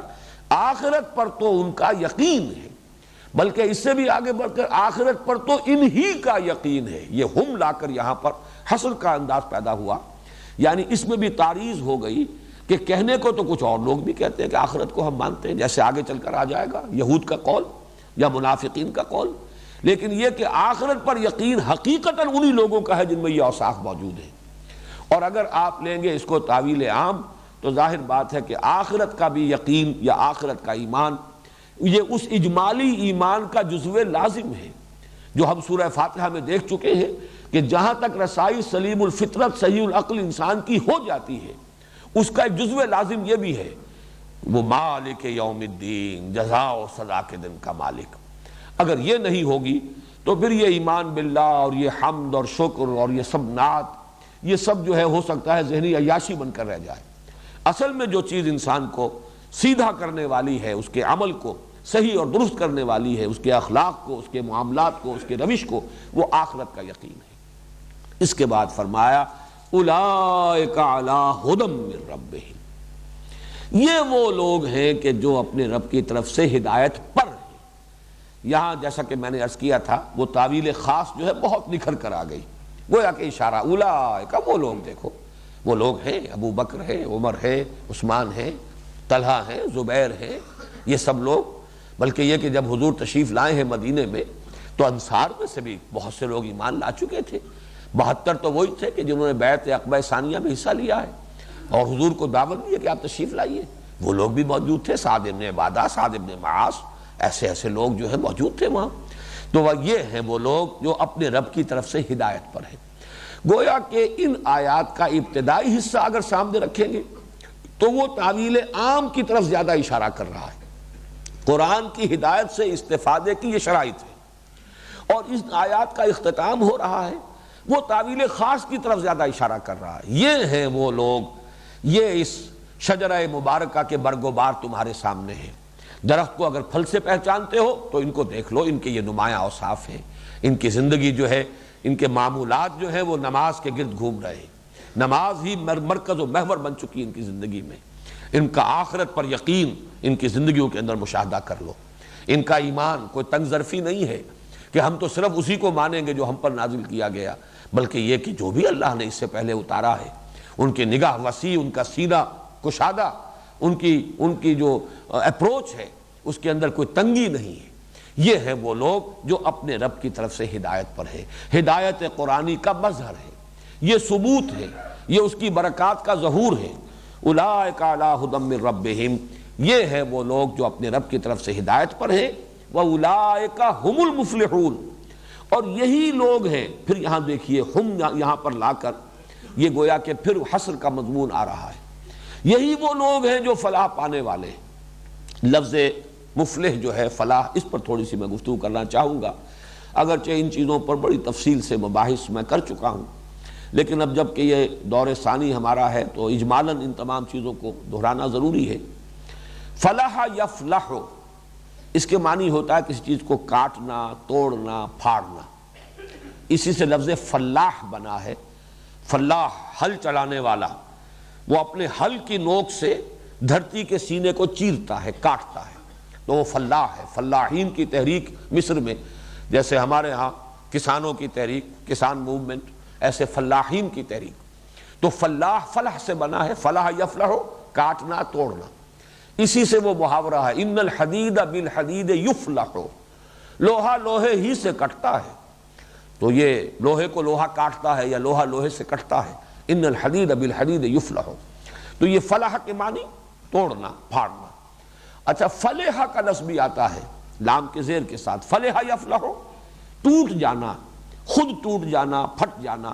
چنانچہ ہونٹوں کے بارے میں آتا ہے، ہونٹ پھٹ گئے، اس کے لیے یہ لفظ آتا ہے۔ اس سے جب بنتا ہے باب افعال میں تو یہ ہے افلح یفلح، اگرچہ مصدر کے طور پر یہاں بھی لفظ فلاح ہی استعمال کرتے ہیں بجائے افلاح کے۔ افلح یفلح میں مفہوم وہی ہے جو فلاح یفلح کا ہے، پھاڑنا، لیکن اس میں مبالغہ ہے اور اس میں تاکید ہے، زور ہے، شدت ہے، کسی شے کو پوری طاقت کے ساتھ پھاڑنا اور اس میں سے کوئی شے برآمد کرنا۔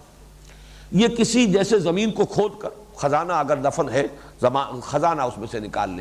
لینا، کہیں کوئی اور چیز ہے اس کے اوپر کوئی کرسٹ آ گیا ہے، اس کے اوپر کسی اعتبار سے کوئی پردہ آ گیا، پردہ ہٹا کر اسے منکشف کرنا، کرسٹ ہے کوئی، پپڑی جم گئی ہے، اس کو توڑ کر اس میں سے اصل شے جو ہے اس کو نکال لینا، یہ افلاح کا اصل مفہوم ہے۔ اور یہ لفظ قرآن مجید کی بڑی بنیادی اصطلاح ہے، اس لیے کہ دوسرے مذاہب میں الفاظ آتے ہیں نجات، ویسے نجات کا لفظ بھی قرآن مجید میں آیا ہے، یہ سورہ مومن میں، کہ وہاں پر ہے کہ لوگوں میں تمہیں نجات کی طرف بلا رہا ہوں، جو مومن آل فرعون تھے ان کی تقریر میں یہ لفظ آیا ہے، تو نجات کا لفظ بھی آیا ہے۔ اسی طریقے سے انسان کا کسی حیثیت سے بچ جانا، فائزین کامیاب ہو جانا، فائزون راشدون، یہ مختلف الفاظ آئے ہیں، لیکن فلاح کا لفظ جو ہے یہ سب سے زیادہ کثرت کے ساتھ اور انسان کی سب سے اونچی جو منزل مقصود ہے اس کی تعبیر کے لیے لفظ فلاح آتا ہے۔ اور اس کے اندر جو اصل حقیقت ہے وہ کیا ہے؟ انسان کا وجود مرکب ہے، اس کی ایک باطنی حقیقت ہے، روحانی وجود اس کا، وہ ہے اصل انسان، اس کے گرد اس کا یہ مادی خلاف ہے، یہ مادی خول ہے، اس کے اندر لپٹی ہوئی ہے وہ اصل اس کی حقیقت۔ اس مادی غلاف کو توڑ کر پھوڑ کر اس میں سے برآمد کرے گا انسان اپنی انا کو، اپنی خودی کو، اپنے روحانی وجود کو، اسے پروان چڑھائے گا۔ جیسے کہ گٹھلی پھٹتی ہے تو اس میں سے وہ دو پتیاں نکلتی ہیں، پودا پروان چڑھتا ہے، اسی طرح یہ مادی غلاف جو ہے یہ ہے جو ہمیں اپنی اصل حقیقت سے بے خبر رکھتا ہے، غافل رکھتا ہے۔ جیسے کہ سورہ حشر میں آیا ہے وَلَا تَكُونُوا كَالَّذِينَ نَسُوا اللَّهَ فَأَنسَاهُمْ أَنفُسَهُمْ، ہم یہی سمجھ بیٹھتے ہیں کہ بس یہی ہے ہمارا وجود، یہی جسم، جسمانی تقاضے، جسم کی ضرورتیں، جسم کو کوئی عارضہ لاحق ہو گیا ہے تو ہم بے چین ہیں، لیکن درد محسوس ہو رہا ہے، روح کی کوئی فکر نہیں، روح کے غذا کی کوئی اہتمام نہیں، روح کو تر و تازہ رکھنے کی کوئی کوشش نہیں، روح بیمار ہو گئی ہو، پشمردہ ہو، مزمحل ہو تو ہمیں کوئی تشویش نہیں ہوتی، اس کے لیے کوئی بھاگ دوڑ نہیں ہے، اس کے لیے کوئی علاج معالجے کی فکر نہیں ہے۔ تو یہ جملہ ہے اپنشد کا جملہ ہے بڑا پیارا کہ man is in ignorance identifies himself with the material sheaths which encompass his real self۔ انسان اپنی جہالت میں، نادانی میں اپنے آپ کو ان مادی غلافوں سے تعبیر کر بیٹھتا ہے کہ جنہوں نے جو لپٹے ہوئے ہیں اس کی اصل انا، اس کی اصل خودی کے گرد جو لپٹے ہوئے خول ہے مادی، وہ سمجھ بیٹھتا میں یہ ہوں، میرا یہ جسم ہے، یہ میں ہوں، حالانکہ اصل وہ انا، اصل خودی، وہ تو وہ روحانی وجود ہے جو اس کے اندر مضمر ہے، اس کو پروان چڑھانا۔ تو ظاہر بات ہے یہ ریاضتیں، مشقتیں جو مختلف لوگ کرتے رہے، تپسیائیں، یہ کس لیے تھی؟ اپنے اس مادی خول کو توڑ کر اپنے اس روحانی وجود کو برآمد کرنا۔ قرآن مجید نے بھی ہمیں اس کے لیے وہ مشقت اور ریاضت دی ہے، اسی میں سے ایک شکل نماز ہے۔ نماز ظاہر بات ہے کہ ایک ریاضت ہے، ایک مشقت ہے، دنیاوی دلچسپیوں کو توڑ کر آپ اپنا وقت نکال کر اور اللہ تعالیٰ سے لو لگاتے ہیں، اللہ سے اپنے اس کووننٹ کو تازہ کرتے ہیں۔ اسی طریقے سے روزہ ہے، روزہ بھی وہ مادی وجود کے تقاضوں کو روکنا، ان کو دبانا، ان کو سپریس کرنا، یہ تاکہ وہ جو اصل روحانی وجود ہے وہ تقویت پائے۔ اسی طریقے سے انفاق ہے، زکوٰۃ ہے، کہ مال کی محبت سے اپنے آپ کو، یہ بھی ایک خول ہے جو روک لیتا ہے انسان کو، مال کی محبت کا خول، اس کو توڑنے کے لیے۔ پھر یہ جہاد ہے، اللہ کی راہ میں اپنا جان، اپنی مال صرف لگانا ہے، خرچ کرنا ہے۔ یہ تمام یہ ریاضتیں ہیں در حقیقت کہ جس کے ذریعے سے وہ اصل میں خودی کی نشو و نما مطلوب ہے۔ آج کل وہ حکمت قرآن میں جو ڈاکٹر رفیع الدین مرحوم کی کتاب چھپ رہی ہے حکمت اقبال، اس میں یہ خودی کا تصور، اگرچہ ظاہر بات ہے کہ کسی بھی مصنف کی ہر بات سے انسان اتفاق نہیں کر سکتا، لیکن یہ کہ یہ خودی ہی اصل حقیقت ہے انسان کی۔ علامہ اقبال کا یہ فلسفہ،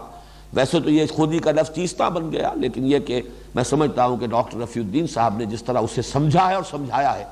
شاید کوئی اور بھی چاہے کتنا ہی وہ نام لیوا رہا ہو علامہ اقبال کا، اس نے اس طور سے نہ سمجھا ہے نہ سمجھایا ہے۔ وہ یہی ہے کہ ہماری اصل حقیقت یہ ہمارا مادی وجود نہیں بلکہ وہ ہماری خودی ہے۔ یہ خودی جسے ہم کہہ رہے ہیں فارسی کا لفظ ہے، عربی میں ہم اسے انا کہتے ہیں، ہماری انا، یہ ہماری سیلف، اور اسی لیے وہ سیکریٹس آف دی سیلف، اسرار خودی، علامہ اقبال کی وہ مثنوی ہے۔ اس در حقیقت قرآن مجید کی روح سے وہ روح ہے جو ہم میں پھونکی گئی ہے، وہ ایک مستقل وجود ہے ہمارا روحانی وجود، لیکن یہ کہ یہ مادی وجود اس کے اوپر غالب ہے، چھایا ہوا ہے، وہ دبی ہوئی ہے، سسکی ہوئی، سسکتی ہوئی، اسے پروان چڑھانا یہ ہے اصل فلاح۔ ظہور ہوگا اس کا پھر آخرت میں، اس کا جو بھی اللہ تعالیٰ کی طرف سے انعام و اکرام ہوگا، جو اعزاز ہوگا، وہ تو در حقیقت یہ اس کا گویا کہ نتیجہ ہے۔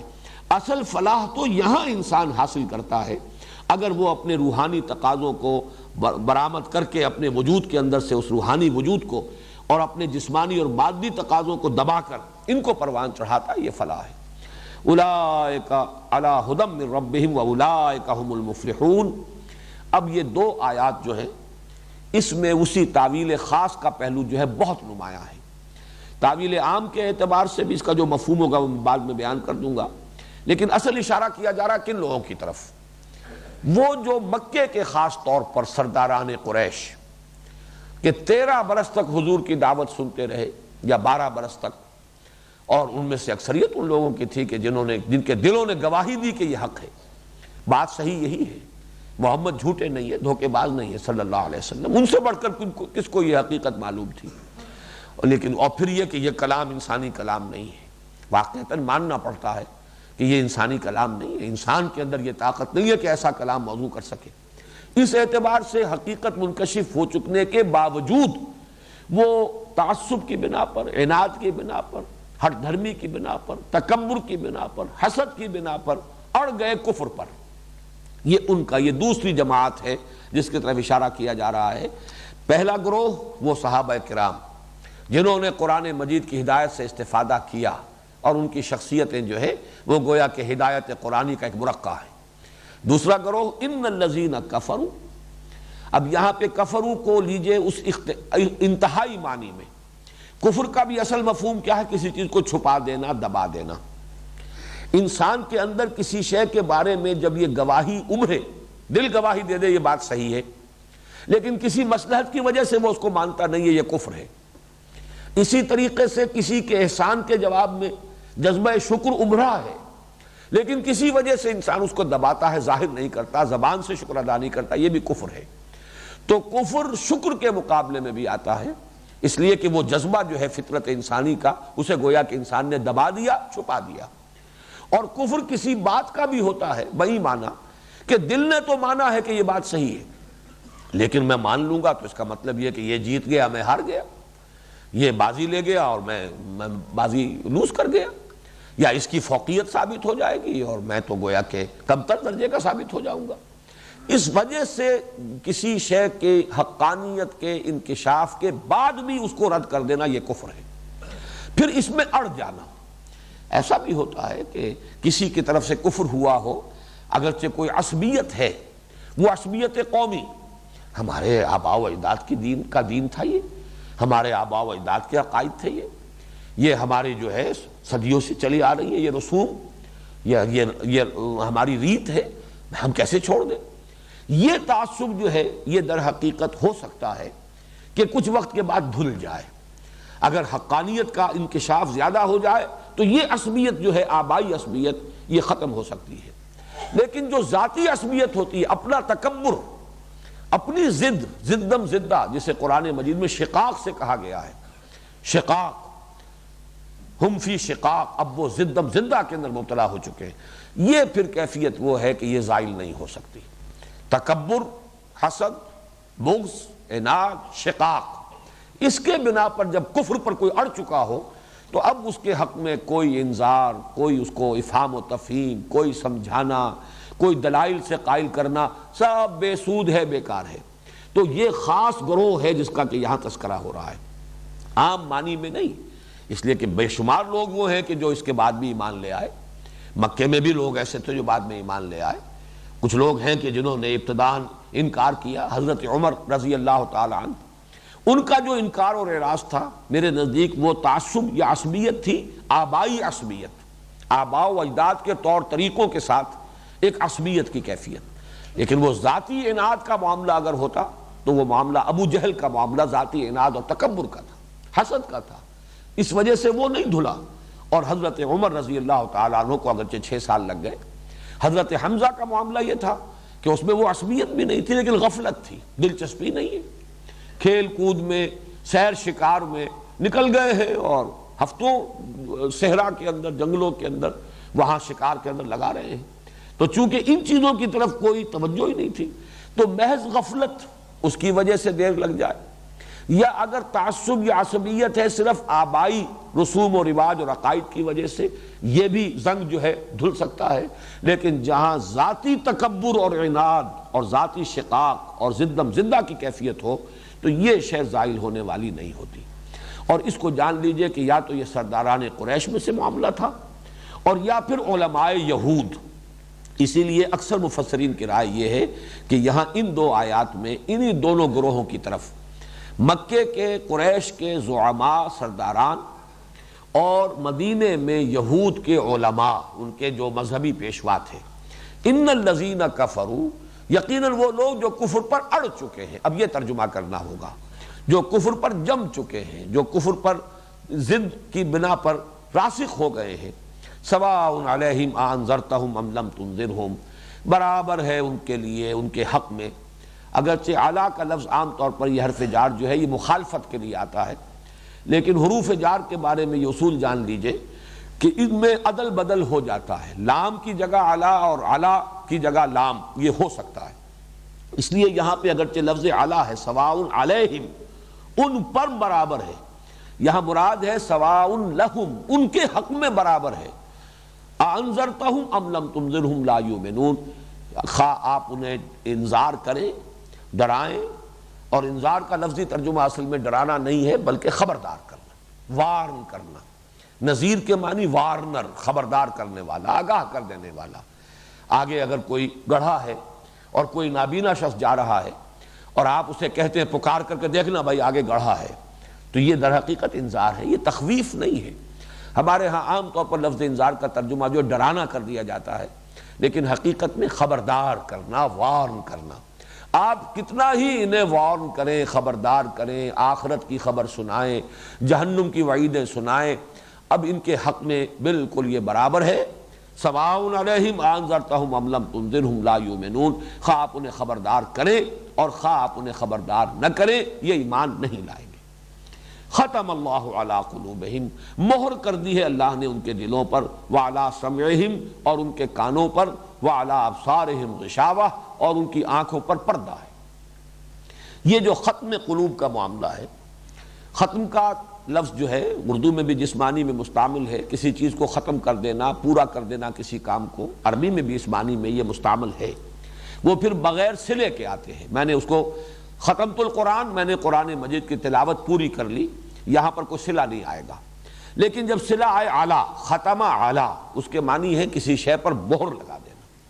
یعنی کسی چیز کو مہر بند کر دینا، اب اس میں کوئی شے شامل داخل نہ ہو سکے اور وہاں سے کوئی شے نکل نہ سکے،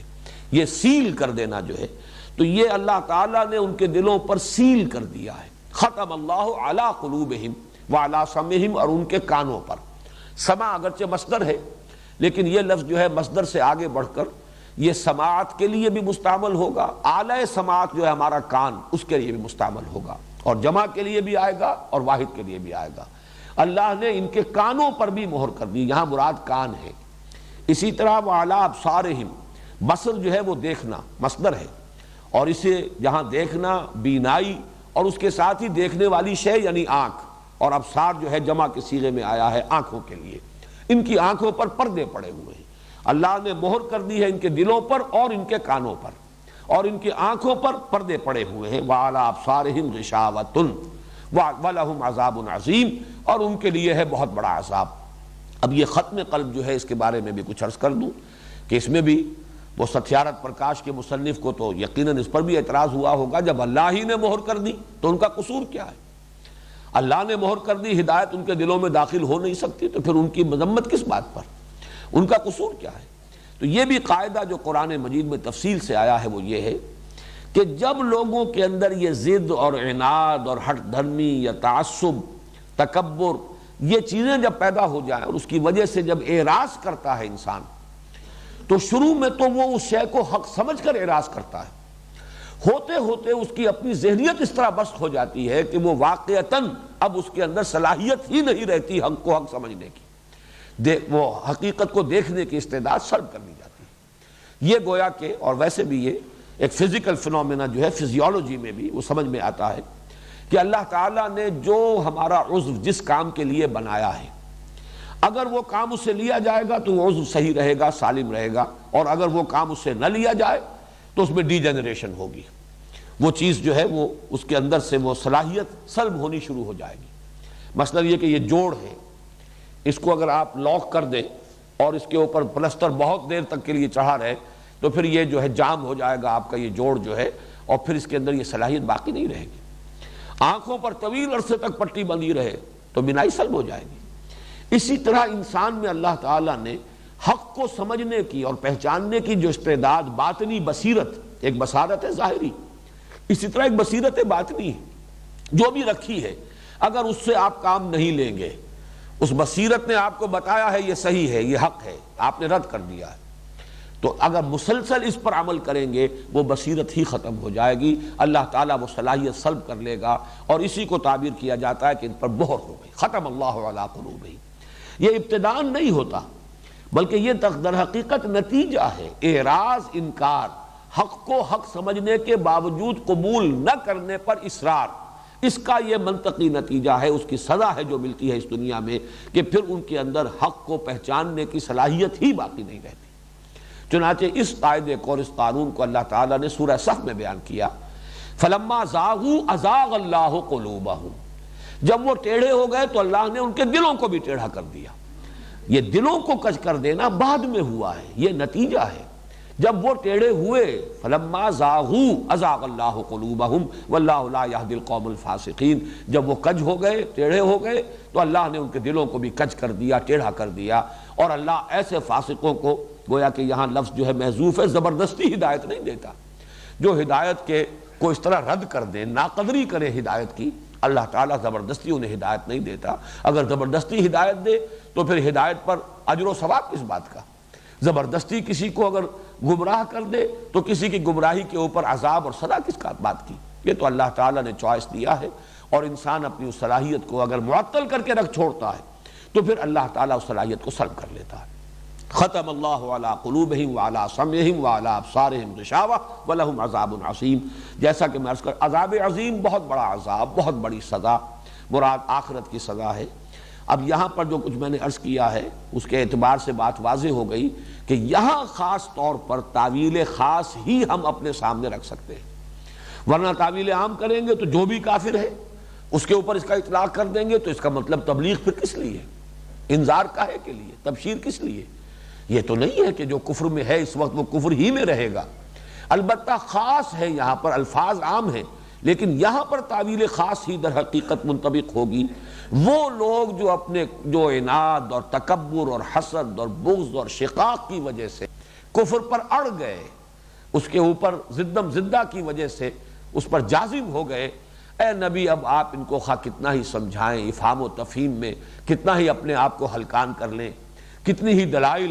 دلائل و براہین جو ہیں اس کی روشنی ان کے سامنے لے آئیں، یہ اب ماننے والے نہیں ہیں۔ اللہ تعالیٰ نے ان میں سے وہ صلاحیت ہی سلب کر لی ہے، اور ان کے دلوں کے اوپر، کہیں قرآن مجید میں طبع اللہ کا لفظ آتا ہے، اللہ نے ان کے اوپر مہر لگا دی ہے، ٹھپا لگا دیا ہے، اور کہیں یہ کہ ختم اللہ علی قلوبہم وعلی سمعہم، اللہ نے ان کے دلوں پر اور ان کے آنکھوں پر، ان کے کانوں پر مہر لگا دی ہے۔ اسلوب ذرا سا مختلف کیا گیا آنکھوں کے لیے، آنکھوں پر پردے ہیں، اس لیے کہ آنکھ صرف سامنے دیکھتی ہے، جو فیلڈ آف ویژن ہے وہ ہمارا محدود ہے، تھوڑا دائیں تھوڑا بائیں، لیکن کان اور دل کا معاملہ یہ در حقیقت یہ کسی خاص سمت سے اس کا معاملہ نہیں ہے، آواز کسی بھی سمت سے کان میں آ جائے گی۔ اسی طریقے سے دل جو ہے، اصل دل ہمارا، یہ دل صرف یہ دل نہیں کہ جو بلڈ کو پمپ کرنے والا ہے، بلکہ وہ جو معنوی حقیقت ہے انسان کی، جو مسکن ہے روح کا، یہ بھی اس کے لیے بھی کوئی خاص سمت نہیں ہے کہ اسی سے اس کو کوئی خبر پہنچ رہی ہو اور معلومات پہنچتی ہو، بلکہ یہ کہ وہ بھی چونکہ ہر طرف سے اس کے اندر جو ہے حقائق کا ادراک اور شعور ہو سکتا ہے، اس اعتبار سے وہاں لفظ استعمال کیا ختم۔ اور آنکھ کے لیے چونکہ وہ سامنے ہی کی چیز ہے، ایک ہی سمت میں انسان دیکھتا ہے، اس لیے وہاں پردہ لیا ہے۔ ختم اللہ علی قلوبہم وعلی سمعہم وعلی ابصارہم غشاوہ ولہم عذاب عظیم۔ میں چند منٹ آپ کے اور لوں گا آج، کل پھر ہم اس کی تلافی کر لیں گے۔ یہ ہے کچھ وقت میں جی تو ٹھیک ہے۔ ان آیات کے لیے جو مصنع ہے قرآن مجید میں وہ سورہ یاسین کی ابتدائی آیات ہیں۔ میں صرف چاہتا ہوں کہ وہ بھی آپ کے سامنے آ جائیں تاکہ تقابل ہو جائے ان آیات کا جو آج ہم نے پڑھی ہے اور سورہ یاسین کی ابتدائی آیات۔ یاسین والقرآن الحکیم انک لمن المرسلین علی صراط مستقیم۔ اب یہاں لفظ صراط خاص طور پر، یوں چونکہ سورہ فاتحہ میں صراط آ چکا ہے، اہدنا الصراط المستقیم، سورہ بقرہ کے آغاز میں صرف لفظ ہدایت آیا، صراط کا لفظ دوبارہ جو ہے دہرا کر نہیں لایا گیا۔ قرآن کا من جانب اللہ ہونا اس میں کوئی شک نہیں، والقرآن الحکیم، قسم ہے قرآن کی جو حکمت بھرا ہے، یقیناً اے محمد آپ اللہ کے رسول ہیں۔ تنزیل العزیز الرحیم لتنذر قوم ما انذر آباؤہم فہم غافلون لقد حق القول علی اکثرہم۔ ان میں سے اکثریت پر اللہ کا حق، اللہ کا فیصلہ جو ہے وہ نافذ ہو چکا ہے۔ حق القول علی اکثرہم یعنی اللہ تعالیٰ کا وہ قانون جو ہے کہ جو مسلسل اپنے ضد اور تکبر کی بنا پر حق سے اعراض کرے گا اس کے اندر سے صلاحیت سلب کر لی جائے گی، وہ قانون جو ہے ان کے اوپر منطبق ہو چکا ہے، یہ اس کی زد میں آ چکے ہیں۔ لقد حق القول علی اکثرہم فہم لا یؤمنون انا جعلنا فی اعناقہم اغلالا فہی الی الاذقان فہم مقمحون۔ ہم نے ان کی گردنوں میں طوق لٹکا دیے ہیں اور وہ ان کے ٹھوڑیوں تک آئے ہوئے ہیں، جس کی وجہ سے کہ ان کی گردنیں الل گئی ہیں پیچھے کی طرف۔ یہ گویا کہ مانن اشارہ ہو رہا ہے تکبر میں گردن اکڑ جاتی ہے۔ یہ جو گردنیں اکڑی ہوئی ہیں ابو جہل کی اور اسی طریقے سے اور جو دوسرے عقبہ ابن ابی معیط کی، اصل میں تمہیں نظر نہیں آ رہا، ان کے گلے میں، ان کی گردنوں میں ہم نے طوق ڈال دیے ہیں، اور وہ طوق بھی اتنے ہیں کہ ان کی ٹھوڑیوں تک پہنچے ہوئے، جس کی وجہ سے کہ ان کی گردنیں اکڑی ہوئی ہیں اور سل الل گئے ہیں۔ وَجَعَلْنَا مِن بَيْنِ أَيْدِيهِمْ سَدًّا وَمِن خَلْفِهِمْ سَدًّا، ہم نے ان کے سامنے بھی دیوار حائل کر دی ہے، رکاوٹ کھڑی کر دی، اور پیچھے بھی، یعنی سامنے کے حقائق نظر نہیں آ رہے اور پیچھے کی جو تاریخ ہے انسانی۔ اب یہ ہے جو سورہ یاسین، یہ مکی صورت ہے، اور مکی صورتوں میں یہ سارے مضامین تفصیل سے آئے ہیں، انبیاء اور رسل کے حالات و واقعات، وہ ان کی خبریں، وہ تاریخ، تو ان سب میں سے کسی سے بھی وہ سبق حاصل کرنے کو تیار نہیں۔ فَأَغْشَيْنَاهُمْ فَهُمْ لَا يُبْصِرُونَ، اب ہم نے ان کو ہر طرف سے ڈھانپ دیا ہے اور یہ دیکھ نہیں رہے۔ اب وہ الفاظ آ گئے وَسَوَاءٌ عَلَيْهِمْ أَأَنذَرْتَهُمْ أَمْ لَمْ تُنذِرْهُمْ لَا يُؤْمِنُونَ، بالکل برابر ہے ان کے حق میں یا ان پر کہ آپ ان کو خبردار کریں یا نہ کریں، یہ ایمان نہیں لائیں گے۔ انما تنذر من اتبع الذکر وخشی الرحمن بالغیب، یہ دیکھیے بالغیب پھر آیا۔ اے نبی آپ تو خبردار کر سکتے ہیں انہی کو جو ذکر کی پیروی کرے، جو یاد دہانی آئی ہے اسے قبول کرے اور رحمان سے ڈرتے ہو، اللہ کی خشیت ان کے دلوں میں ہو غیب میں ہونے کے باوجود۔ فَبَشِّرْهُ بِمَغْفِرَةٍ وَأَجْرٍ کریم، تو ایسے انسان کو اے نبی آپ بشارت دیجئے مغفرت کی اور اجر کریم کی۔ اللہم ربنا اجعلنا منہم، اللہم ربنا اجعلنا منہم، آمین یا رب العالمین۔